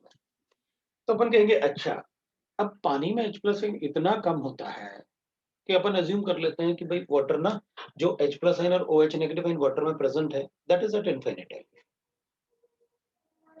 ठीक है, इसका मतलब आप ये कह रहे हो कि molar conductance of water at infinite dilution will be equal to kappa into 1000 divide by concentration of H plus ion या concentration of OH negative ion. Electrolyte को कंसंट्रेशन बोल रहे हैं ना, इलेक्ट्रोलाइटिक कंसंट्रेशन मतलब concentration of H plus ion and OH negative ion कितना होगा। Obviously बात है, जितने H प्लस आइन होंगे उतने ही OH नेगेटिव आइन होंगे, ये अपन को पता। तो अपन कहेंगे अच्छा, इसका मतलब हो गया कि अपन बोल सकते हैं फिर, सो आयनिक कंडक्टेंस आप मुझे इसका दे दो, आयनिक कंडक्टेंस आप मुझे इसका दे दो। ये तो 350 के आसपास होता है, ये 198 के आसपास होता है, तो दोनों को ऐड करके मैं बता दूंगा। आप मुझे कप्पा दे दो वाटर का, तो मैं कॉन्सेंट्रेशन बता दूंगा, मतलब मोलारिटी बता दूंगा, what is the molarity of ions, what is the molarity of H2O which has dissociated into in form of ions, मतलब मैं कॉन्सेंट्रेशन ऑफ आइंस बता सकता हूं. This concentration of ions is nothing but H plus ion या OH negative in water. Therefore I can write that Kw is equal to molarity का square. Okay, calculate करूंगा तो उतना ही आंसर आता है 10 की पावर -14. मुझे H प्लस आइन का दे दो, OH नेगेटिव आइन का दे दो, इनफाइनाइट डाइल्यूशन पे ऑलमोस्ट कितना होगा. वाटर इतना वीक इलेक्ट्रोलाइट है तो इनफाइनाइट डाइल्यूशन ही होगा वो. अब 10 की पावर -7 है कंसंट्रेशन, तो इनफाइनाइट ही हुआ.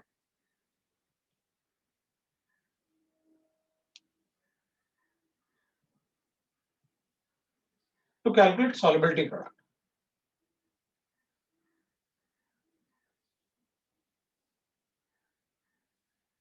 And solubility of electrolytes.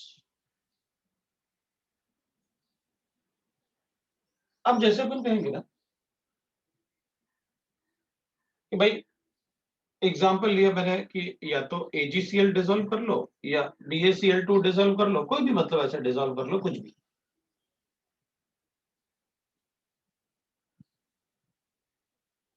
Are very weak electrolytes.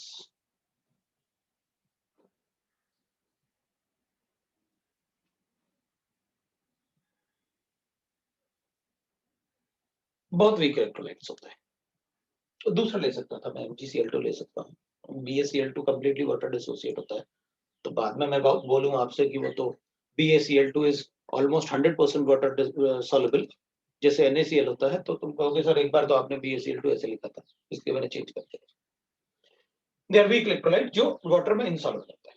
अपन क्या कहेंगे भाई, अगर अपन AgCl की बात करें तो अपन को अच्छे से पता है कि Ksp ऑफ AgCl इज 10 की पावर -10. इसका मतलब अगर इसका इक्विलिब्रियम लिखेंगे तो अपन तो कहते हैं 10 की पावर -3 होता है, तो अपन कहते हैं कि रिएक्शन फॉरवर्ड नहीं किया. ये तो 10 की पावर -10 है, मतलब डिसोसिएट ही नहीं होता होगा. नहीं होता तो है, लेकिन नंबर ऑफ आइंस बहुत कम होता है. Solubility is root of Ksp. मतलब Ag is 10 की पावर -5 और Cl- is 10 की पावर -5.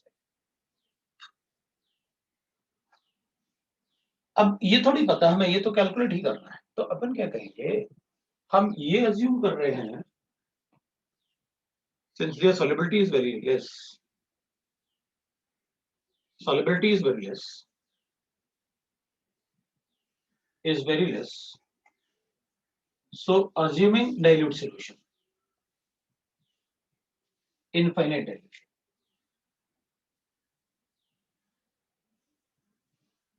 अपन क्या कहेंगे भाई, मुझे मोलर कंडक्टेंस गिवन हो कैटायन से बनाने का, मैं AgCl ही ले लेता हूं. अगर अपन इनफाइनाइट डाइल्यूशन अज्यूम कर लें तो molar conductance of at infinite dilution of AgCl will be equal to kappa of AgCl. आपको देना पड़ेगा मल्टीप्लाई बाय 1000 डिवाइडेड बाय मैं मोलारिटी, मतलब कंसंट्रेशन बता दूं. This concentration is nothing but the solubility.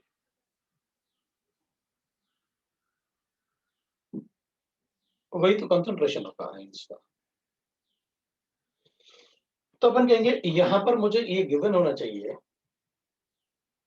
कि AgCl का सॉल्युबिलिटी कितना, या मुझे ionic conductance of Ag ion और Cl नेगेटिव आयन गिवन होगा, तो ऐसे सम कर लो.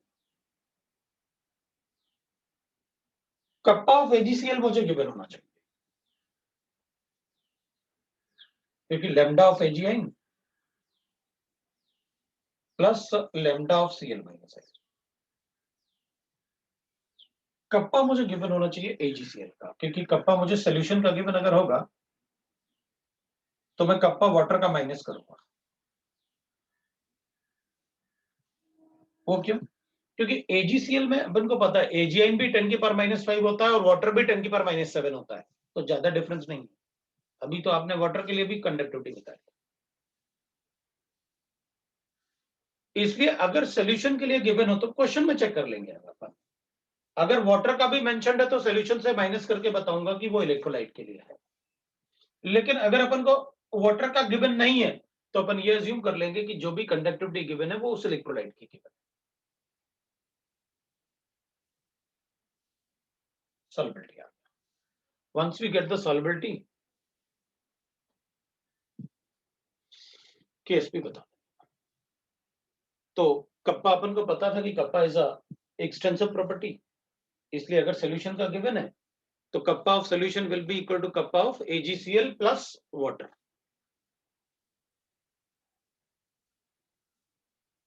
तो वो अपन ध्यान रखेंगे, अगर गिवन है तो ठीक है, नहीं गिवन है इसका मतलब है कि कप्पा जो अपन को दे रखा है क्वेश्चन में वो इलेक्ट्रोलाइट है। सर मतलब हमने इधर इसके एक्सटेंसिव होने का यूज किया, वही किया है ना? हाँ सर सर इधर मुझे हमेशा ऐसे पूछना था, सेपरेट सर मुझे पूछना था कि अगर हमारे पास कोई भी दो सोल्यूशन हो, जैसे एक पानी है और एक कोई और एक इलेक्ट्रोलाइट है, उनका मोलर कंडक्टेंस दिया है C1 और C2, तो सोल्यूशन का C1 प्लस C2 लिखेंगे। हाँ, क्योंकि सर अपन को लेकिन क्या फिर गिवन होता है ना, अपन को क्या गिवन होता है ना, जैसे कॉन्सेंट्रेशन अपन को 0.1 मोलर गिवन है या 0.05 गिवन है, तो वाटर का कॉन्सेंट्रेशन से जो H प्लस आइन और OH नेगेटिव आइन आएंगे वो 10⁻⁷ -7 है ना। तो रिलेटिवली वाटर मतलब जो भी कॉन्सेंट्रेशन गिवन है अपन को KCl वगैरह 0.1 या 0.05, वो उसी का ही नंबर ऑफ आइन ज्यादा है। सर नहीं, मुझे मतलब वैल्यू से मुझे मेरे क्वेश्चन को मतलब नहीं है। मैं बोल रहा हूँ कि अगर मैथमेटिकली खाली मैं लिखूं कि C हाँ तो ऑफ ठीक है ना, हाँ तो मिक्सचर ठीक इज है, C1 तो कह प्लस रहा है C। कि अगर मुझे एक्वस KCl गिवन है तो उसमें पानी और KCl दोनों को ऐड करूंगा। पानी या कोई भी और इलेक्ट्रोलाइट, कोई भी दो सोल्यूशन। हाँ मतलब कोई भी दो सोल्यूशन होंगे तो अपन उसमें कहेंगे कि भाई अगर अपन ने KCl और NaCl दोनों डाला तो दोनों को ऐड कर लेंगे। सर लेकिन फिर वो मैथमेटिकली फिर उसका कापा एडिटिव नहीं बनता, क्योंकि C को हम K बाय हम लोग कंडक्टेंस को हम कापा बाय कॉन्सेंट्रेशन लिखते हैं ना। तो जब मैं दोनों साइड LHS और RHS पे कापा बाय कॉन्सेंट्रेशन लिखूंगा तो फिर कापा एडिटिव नहीं बचा, कापा फिर एक्सटेंसिव नहीं बचा। मतलब ऐसा लगता है कि दोनों में से एक ही एक्सटेंसिव हो सकता है। हमको कप्पा पर सेंटीमीटर क्यूब जो गिवन है ना वो आइंस गिवन होते हैं भाई। यहां पर मैं ऐसे लिख देता कि कप्पा होते हैं। अब क्या, इसका मतलब जो सॉल्यूशंस का कप्पा गिवन है ना, मुझे जो कप्पा गिवन है उसमें 1 सेंटीमीटर क्यूब में कितने आइंस है उन सब का कंबाइंडली गिवन है।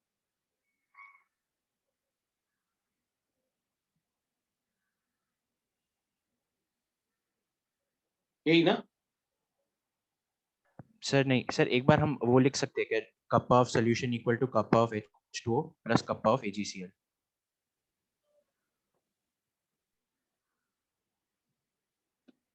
Kappa of solution will be equal to kappa of AgCl plus kappa of water.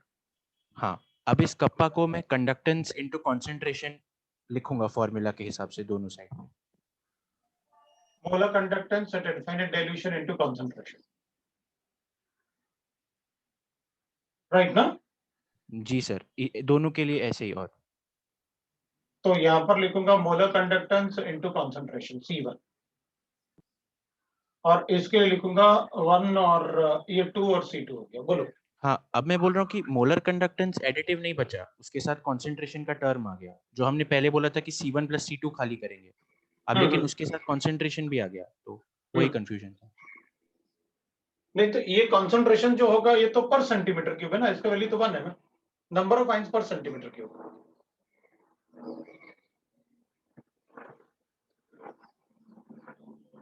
भाई आपने ऐसे कहा था ना, देख मोलर कंडक्टेंस होता है कप्पा इनटू वॉल्यूम इन ml, ये पर सेंटीमीटर क्यूब है।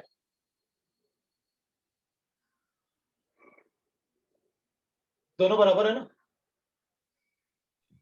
हाँ मतलब यूनिट वॉल्यूम के लिए कप्पा इक्वल टू कंडक्टेंस होता है वैसे। हो गया। अब यूनिट वॉल्यूम के लिए मैं कन्वर्ट कर लेता हूं, कैसे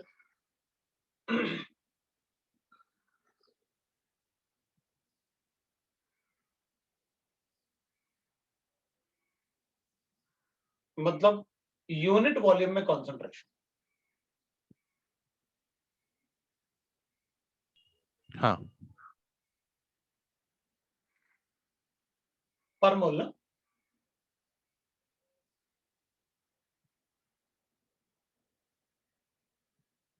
मोलर कंडक्टेंस लिख रहे हैं ना अपन, हाँ सर। तो इसका वैल्यू तो अपन पर मोल ले लेते हैं मोलर कंडक्टेंस के लिए। हाँ इसका मतलब ये हुआ कि मैं ये लिख सकता हूं कि वॉल्यूम, ये जो नंबर ऑफ आइंस है, मोलारिटी, ये 1 ml को अज्यूम करके लिख रहे हैं, number of ions present in 1 ml। तो total number of ions present in 1 ml is equal to sum of these two. इनको तो ये जो नंबर ऑफ आइंस आएंगे अपने पास, Cl नेगेटिव आइन और C1 प्लस C2 हो गया ना, हम तो 1 सेंटीमीटर क्यूब की बात कर रहे हैं बस। हाँ तो कितने आइंस Ag आइन और Cl नेगेटिव आइन के होंगे, कितने आइंस H प्लस आइन और OH नेगेटिव आइन के होंगे, तो वो टोटल आइंस होंगे 1 सेंटीमीटर क्यूब में। मैं ये कह रहा हूं कि भाई हमें तो कंडक्टेंस सिर्फ Ag आइन और Cl नेगेटिव आइन का चाहिए, तो आप इसको हटा दो, वाटर के H प्लस आइन और OH नेगेटिव आइन को उस सॉल्यूशन से बाहर निकालो, हटाओ। तो उनकी वजह से जो कंडक्टेंस आ रहा था, ये कंडक्टिविटी आ रहा था 1 सेंटीमीटर क्यूब में, उसको हटा दो, ताकि मैं प्योरली Ag आइन और Cl नेगेटिव आइन को कैलकुलेट कर सकूं। हाँ सर ठीक है। ठीक है ना, मैंने वो सोच के लिखा था। तो मेरे ख्याल से आपने चेक कर लिया। कुछ और बोल रहे थे, कोई और भी कुछ बोल रहा था, दोनों एक साथ बोल दिए थे। सर मैं बोल रहा था कि आपने मतलब सोल्यूशन से एक मतलब H2O का जो कप्पा है वो सब्ट्रैक्ट किया ना, तो निगलेक्ट कब होगा वो बताइए ना, मतलब निगलेक्शन कब कैसे पॉसिबल है उसमें? आपने नहीं, निगलेक्शन सीधी में सीधी बोला बात है, मुझे क्वेश्चन में ये गिवन था कि स्पेसिफिक कंडक्टेंस या कंडक्टिविटी ऑफ AgC या कंडक्टिविटी ऑफ सॉल्यूशन ऐसे गिवन है, लेकिन वाटर का गिवन नहीं है। हाँ स्पेसिफिक कंडक्टेंस गिवन है मुझे, लेकिन वाटर ऐसा कुछ भी मेंशन नहीं है कि वाटर का है, सॉल्यूशन का है, क्या है। तो मैं क्या अज्यूम कर लूंगा, मुझे AgCl की जरूरत है, यही गिवन होगा क्वेश्चन। हाँ लेकिन अगर मुझे गिवन है specific conductance is given in the question और स्पेसिफिक कंडक्टेंस और वाटर गिवन है, तो मैं जब वाटर का गिवन होगा तो मैं एक बार अच्छे से पढ़ूंगा ये स्पेसिफिक कंडक्टेंस में सॉल्यूशन मेंशन्ड है या AgCl मेंशन्ड है। हाँ अगर सॉल्यूशन मेंशन्ड है तो मैं इसको माइनस करके बताऊंगा कि AgCl वो होगा। हाँ समझ में सर आया? और अगर कुछ भी मेंशन हाँ नहीं है तो कोई प्रॉब्लम नहीं है, अपन तो कहेंगे भाई हमें गिवन है कप्पा, अपन कैलकुलेट करो। तो अपन ऐसे सॉल्युबिलिटी भी कैलकुलेट करके बता सकते हैं। अब इसके एक एप्लीकेशन में अपन लिख सकते हैं कंडक्टोमेट्रिक टाइट्रेशंस।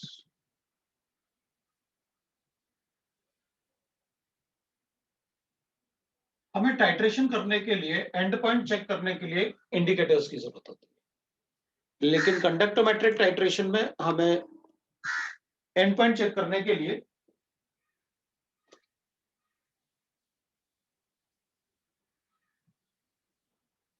इंडिकेटर्स की जरूरत नहीं होगी, हमें सिर्फ कंडक्टेंस चेक करना होगा सॉल्यूशन का। तो चेक कर लेते हैं सॉल्यूशन का कंडक्टेंस कितना होगा। तो अपन क्या करेंगे, अपन लिखेंगे इसमें, जैसे अब इसमें टाइट्रेशंस की बात कर रहे हैं अपन, है conductometric titration to calculate the end point in titrations.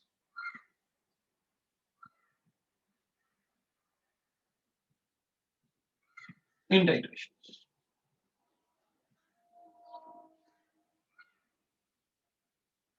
तो जब अपन टाइट्रेशन करेंगे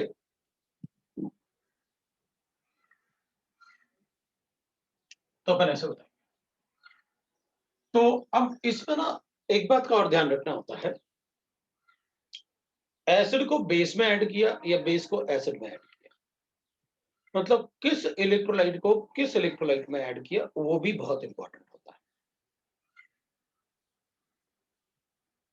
तो पहले अपन लिख लेते हैं भाई HCl बाय NaOH, मतलब आप HCl में NaOH ऐड कर रहे हो, ये आपने बता दिया मुझे। तो ठीक है भाई, HCl बाय NaOH है, मतलब आप इसमें मुझे बताने वाले हो कि मेरे पास HCl सॉल्यूशन है और इसमें आप NaOH ऐड कर रहे हो। तो जब HCl में आप NaOH ऐड करोगे, तो जैसे जैसे आप ये ऐड करोगे तो इसकी जगह ये बनेगा भाई, जितना आप ये ऐड करोगे इसमें तो इसकी जगह ये बनता जाएगा। तो मैं इसको ऐसे लिख देता हूं भाई, HCl रिप्लेस्ड बाय, और ऐसे काटूंगा तो बाद में लगेगा पता नहीं क्या कर दिया।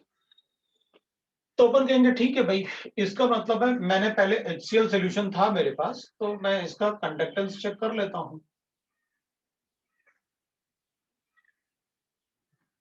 और वॉल्यूम ऑफ NaOH ऐड कर देता हूं। तो अपन कहेंगे HCl का कंडक्टेंस तो बहुत ज्यादा रहा होगा, इसमें तो H प्लस आइन है और स्ट्रॉन्ग इलेक्ट्रोलाइट भी है, ये उसका कंडक्टेंस था इनिशियल। जब मैं NaOH ऐड करूंगा तो HCl की जगह NaOH बनेगा और HCl की जगह NaCl बनेगा। NaCl is a weak electrolyte, weaker electrolyte than HCl. तो अपन कहेंगे, या उसको ऐसे लिख लो आप कि NaCl का molar conductance is less than HCl।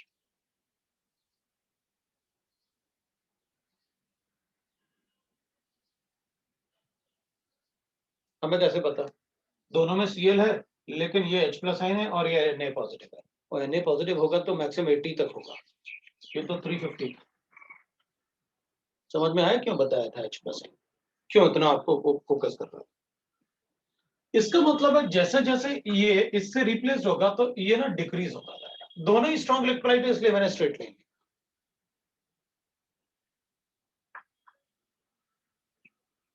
और एक पॉइंट पे आके मैं मेरा HCl जो होगा वो खत्म हो गया, पूरा का पूरा NaCl आ गया। अब मैं इसमें और NaOH डालूंगा तो फिर मैं कंपेयर करूंगा NaCl और NaOH, दोनों में से ज्यादा किसका होगा? ऑब्वियस सी बात है, OH का बहुत ज्यादा होता है Cl के कंपेरिजन में। मोनोनाइंस में तो OH बहुत ज्यादा था। तो फिर तो जब NaCl HCl पूरा खत्म हो गया तो नीचे आना बंद हो गया और NaOH की वजह से ये ऊपर जाएगा। मतलब मैं डायरेक्टली ऐसे ग्राफ बता सकता हूं कि एक पॉइंट आएगा, मुझे स्ट्रेट लाइन स्ट्रॉन्ग इलेक्ट्रोलाइट में ऐसे आना चाहिए और फिर बढ़ना चाहिए। तो एक पॉइंट आएगा जहां ये बढ़ना शुरू होगा, और जिस पॉइंट पे ये बढ़ना शुरू होगा मैं कहूंगा वहीं कहीं अपना एंड पॉइंट है। एक दो बार और रिपीट करेंगे और बता देंगे कि अपना एंड पॉइंट कहां है। जब कंडक्टेंस डिक्रीज होने के बाद एक पॉइंट पर वो इंक्रीज होना शुरू होगा तो अपन को पता चल जाएगा कि इस मोमेंट पे एंड पॉइंट आ गया था।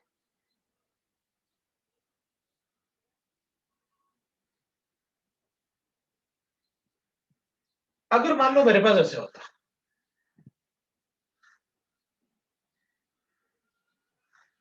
तो फिर तो अपन कहते कोई बात, आप क्या करोगे, आपके पास CH3COH है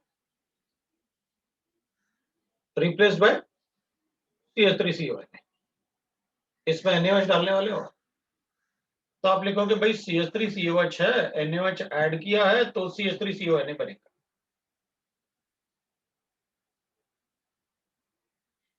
तो फिर अपन कहेंगे कोई बात नहीं, ये स्ट्रॉन्गर इलेक्ट्रोलाइट है इससे।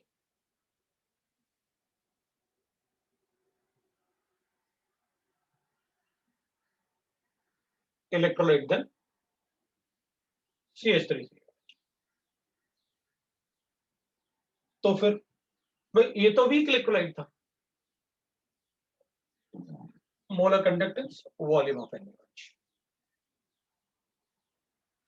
तो शुरू में क्या होगा, ये बढ़ेगा और बाद में जब ये खत्म हो जाएगा तो फिर मैं इन दोनों में कंपेयर करूंगा, इसमें इसमें और NaOH में। तो यहां पर अपन इसलिए डिक्रीज हो रहा था because HCl replaced by NaCl और ये ड्यू टू NaOH। अब मैं कंपेयर करूंगा यहां पर NaOH अगर आएगा तो CH3CONA और NaOH में अगर कंपेयर करूंगा तो काफी ज्यादा डिफरेंस होगा ड्यू टू NaOH। तो अपन कहेंगे ठीक है भाई, यहां कहीं अपना एंड पॉइंट आ जाएगा। अब हो सकता है कभी कभी ऐसे भी अपन को ग्राफ गिवन हो, मतलब इसमें अपन इतना एग्जैक्ट बताना थोड़ा मुश्किल होता है, लेकिन अपन इसको ऐसे कर्व भी बना सकते हैं, थोड़ा थोड़ा ऐसे ही बना सकते हैं ना।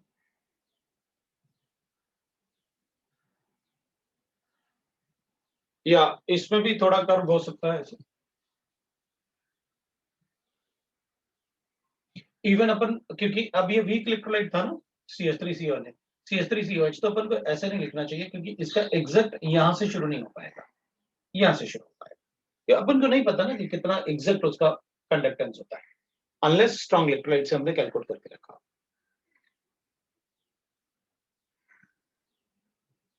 तो कोई बात नहीं, हमें क्या फर्क पड़ेगा, हमें तो इससे मतलब होता है कि भाई ग्राफ किस तरीके से होना चाहिए, ये अपन से पूछा जाता है। बस ये नहीं पूछा जाता कि बताओ ये टच करेगा कि नहीं करेगा, वो टच तो किसी के लिए भी नहीं करेगा। अब जीरो कॉन्सेंट्रेशन पे थोड़ी बता दूंगा मैं किसी के कंडक्टर।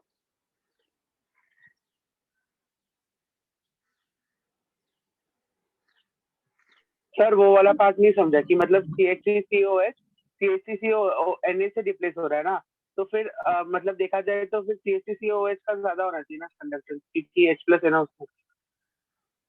अब इसमें आयनिक बॉन्ड है Na में, वो स्ट्रॉन्ग इलेक्ट्रोलाइट है, ये वीक इलेक्ट्रोलाइट है। अगर वीक को रिप्लेस करके स्ट्रॉन्ग इलेक्ट्रोलाइट बनाओगे तो कंडक्टेंस बढ़ेगा या कम होगा?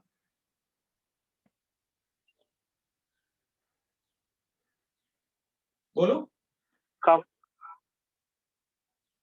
कम होगा, मतलब नहीं नहीं, स्ट्रॉन्ग इलेक्ट्रोलाइट लेके आएंगे तो कम होगा या ज्यादा होगा? स्ट्रॉन्ग के लिए ज्यादा होगा। स्ट्रॉन्ग के लिए ज्यादा होगा, तो ये स्ट्रॉन्ग बन रहा था इसको रिप्लेस करके, तो स्ट्रॉन्ग बन रहा है तो ज्यादा बनना चाहिए ना फिर तो, क्योंकि अगर ये 10 थे तो 10 से 2 न्यूट्रलाइज हो गए तो 2 ये बन गए, अभी ये 8 बचे हुए, तो जो स्ट्रॉन्ग बनेंगे उसकी वजह से बढ़ेगा ना, 2 भी बने तो। हाँ सर समझिए। अब अपन बात करते हैं, सपोज दूसरा कोई ले लेते हैं अपन ऐसे, अपन लिखते हैं हमारे पास गिवन है that is ammonium hydroxide by HCl। मैं इसको ना इसको उल्टा लिखता हूं, नहीं बाय NaOH था, NaOH बाय एसिटिक एसिड, क्योंकि दोनों स्ट्रांग होंगे तो आपको कैलकुलेट करने में कोई प्रॉब्लम नहीं होने वाली। एक वीक एक स्ट्रांग होगा तो शायद तुम लोग गड़बड़ करोगे, तो मैं चाहता हूं कि वीक और स्ट्रांग के कॉम्बिनेशन को अच्छे से बना के रखते हैं। अब देख, मेरे पास NaOH है और इसमें अपन एसिटिक एसिड डाल, कंसेप्ट आपको तो समझ में आ गया कि अपन को कि क्या करते हो आप, है ना? कंसेप्ट अपन को समझ में आ गया कि आप करते क्या, मोलर कंडक्टेंस और वॉल्यूम ऑफ एसिटिक एसिड, ये बना। NaOH है मतलब कंडक्टेंस काफी ज्यादा रहा होगा,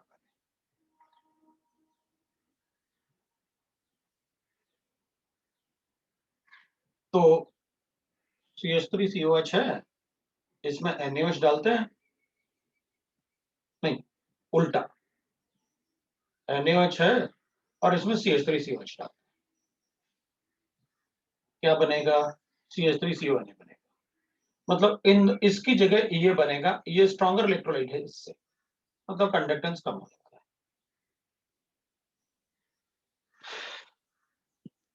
कैसे पता ये ज्यादा है? हाँ आपने बताया था ना, Na हटा देता हूं दोनों में से, OH का तो मोनो एनाइंस में आपने कहा था सबसे ज्यादा होता है,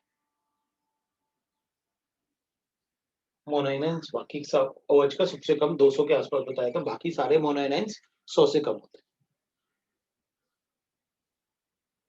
अब क्या अपन कहेंगे, इसको इसमें डाल रहे थे, ये बन गया, अब क्या करें? न्यूट्रलाइजेशन पॉइंट आ गया, उसके बाद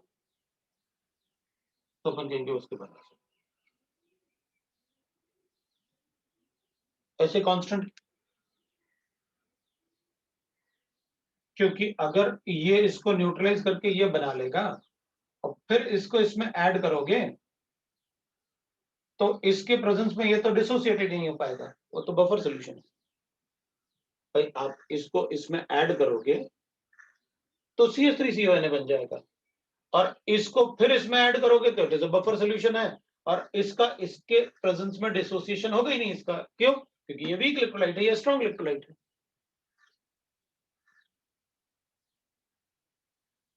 तो ड्यू टू कॉमन इफेक्ट इसके प्रेजेंस में ये डिसोसिएट हो नहीं पाएगा, और डिसोसिएट नहीं हो पाएगा तो नंबर ऑफ आइंस नहीं आ पाएंगे। नंबर ऑफ आइंस नहीं आएंगे तो ऑब्वियसली बात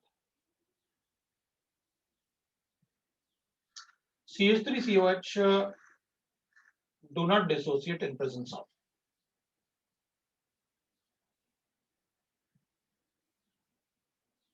CH3COH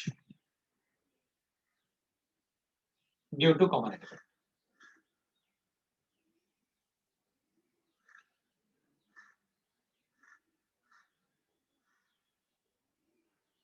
ये आ गया अपने पास, ठीक है। अगर अपने पास ऐसे क्या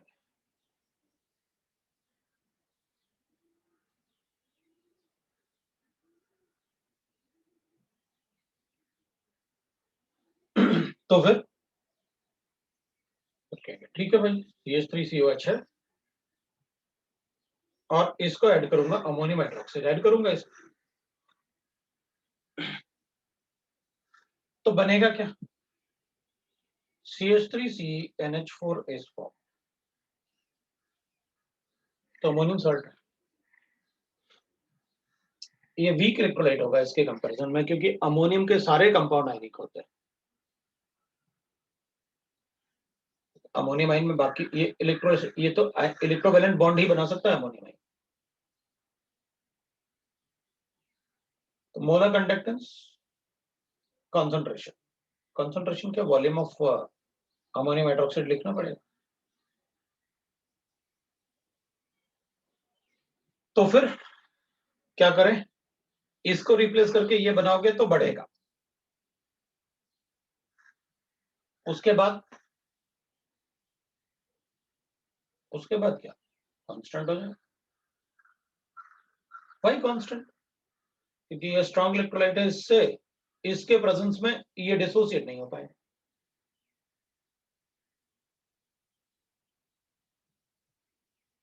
ये वीक था इससे, तो स्ट्रॉन्ग इलेक्ट्रोलाइट बनने की वजह से इसको जैसे जैसे ऐड करेंगे स्ट्रॉन्ग इलेक्ट्रोलाइट बनेगा तो कंडक्टेंस बढ़ेगा। उसके बाद जब ये खत्म हो गया तो इसमें इसको ऐड करूंगा ना अगर, तो ड्यू टू कॉमन इफेक्ट ये स्ट्रॉन्ग इलेक्ट्रोलाइट ये वीक है, ये डिसोसिएट नहीं हो पाएगा। इसके ऊपर डिसोसिएट नहीं होगा तो नंबर ऑफ आइंस नहीं बढ़ेंगे, नंबर ऑफ आइंस नहीं बढ़ेंगे तो अपन कंडक्टेंस को कांस्टेंट बता दें, राइट। अब अपन कहेंगे अच्छा ठीक है, ये तो एसिड बेस हो गया, कुछ और भी पूछ सकते हैं क्या? बिल्कुल पूछ सकते हैं, क्यों नहीं पूछ सकते। अपने पास ऐसे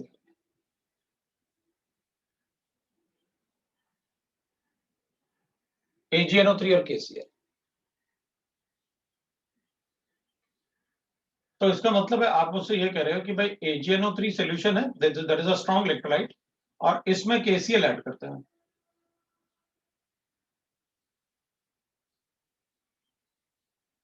AgNO3 को अगर हम KCl से रिएक्ट करेंगे तो will get that AgCl, white PPT plus KNO3।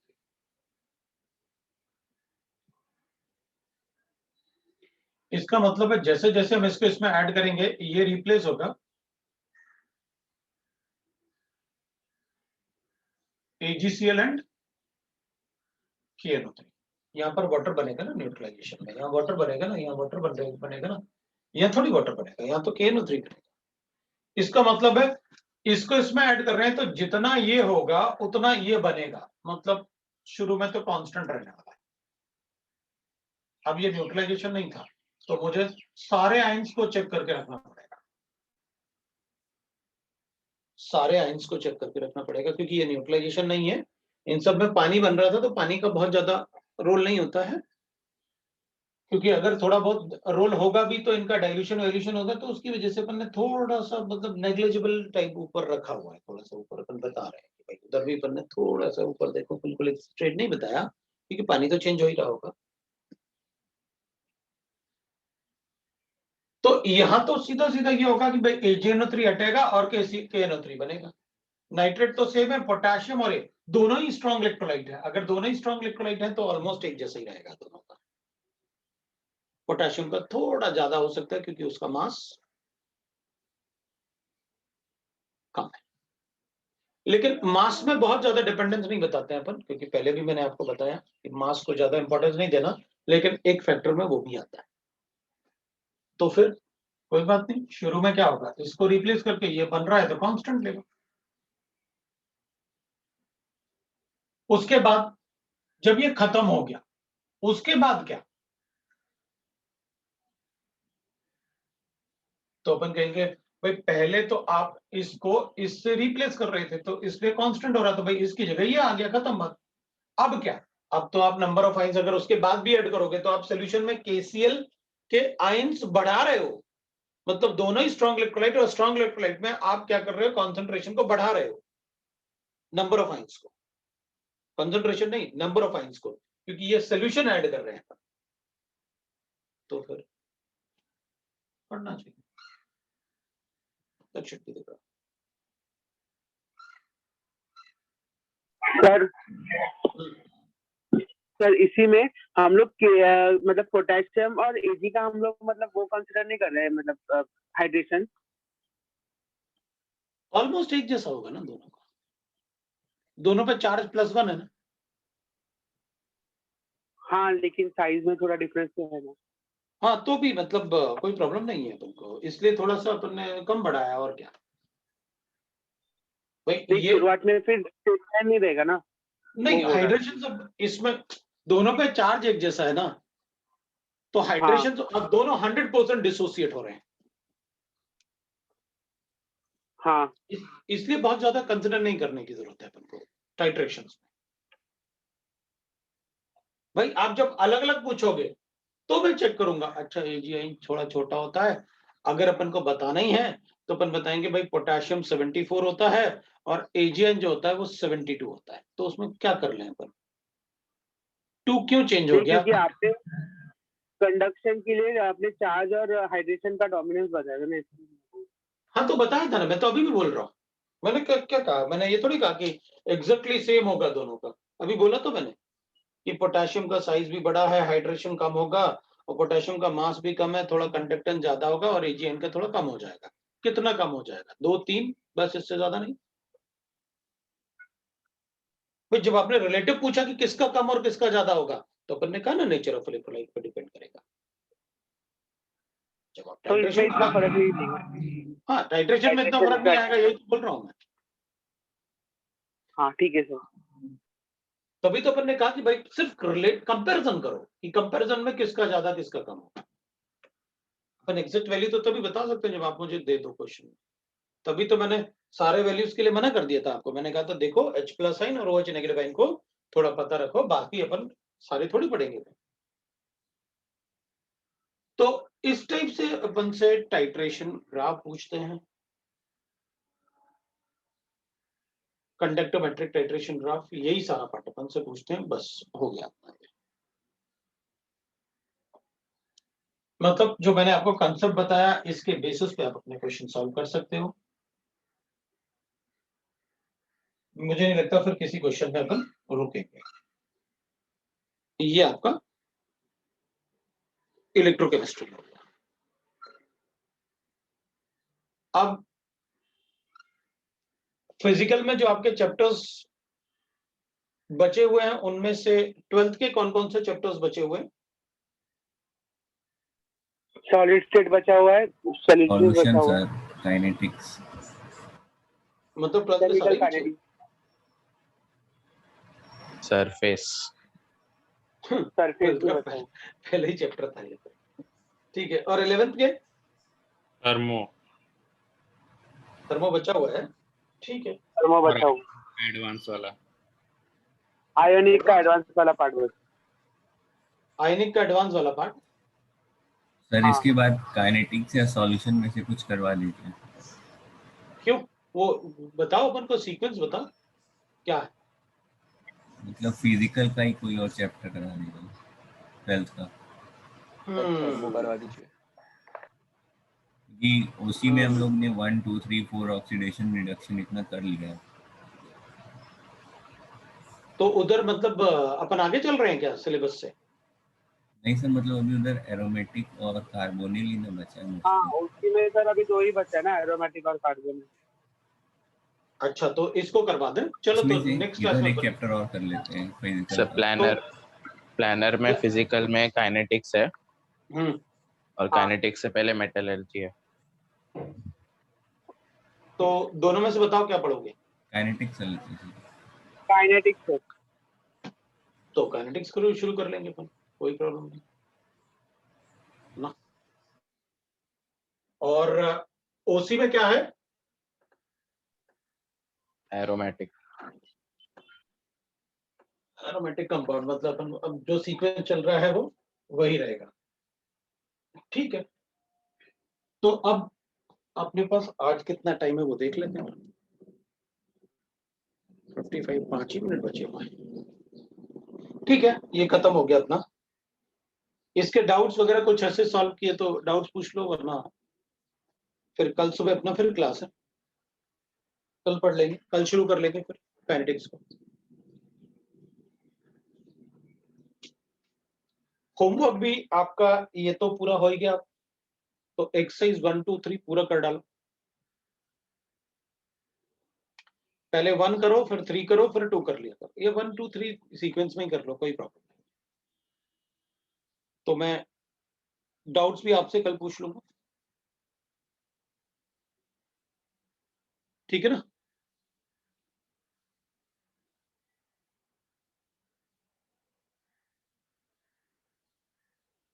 तो अभी कोई डाउट है तो बताओ, नहीं तो फिर कल पढ़ेंगे, कल काइनेटिक्स शुरू करेंगे।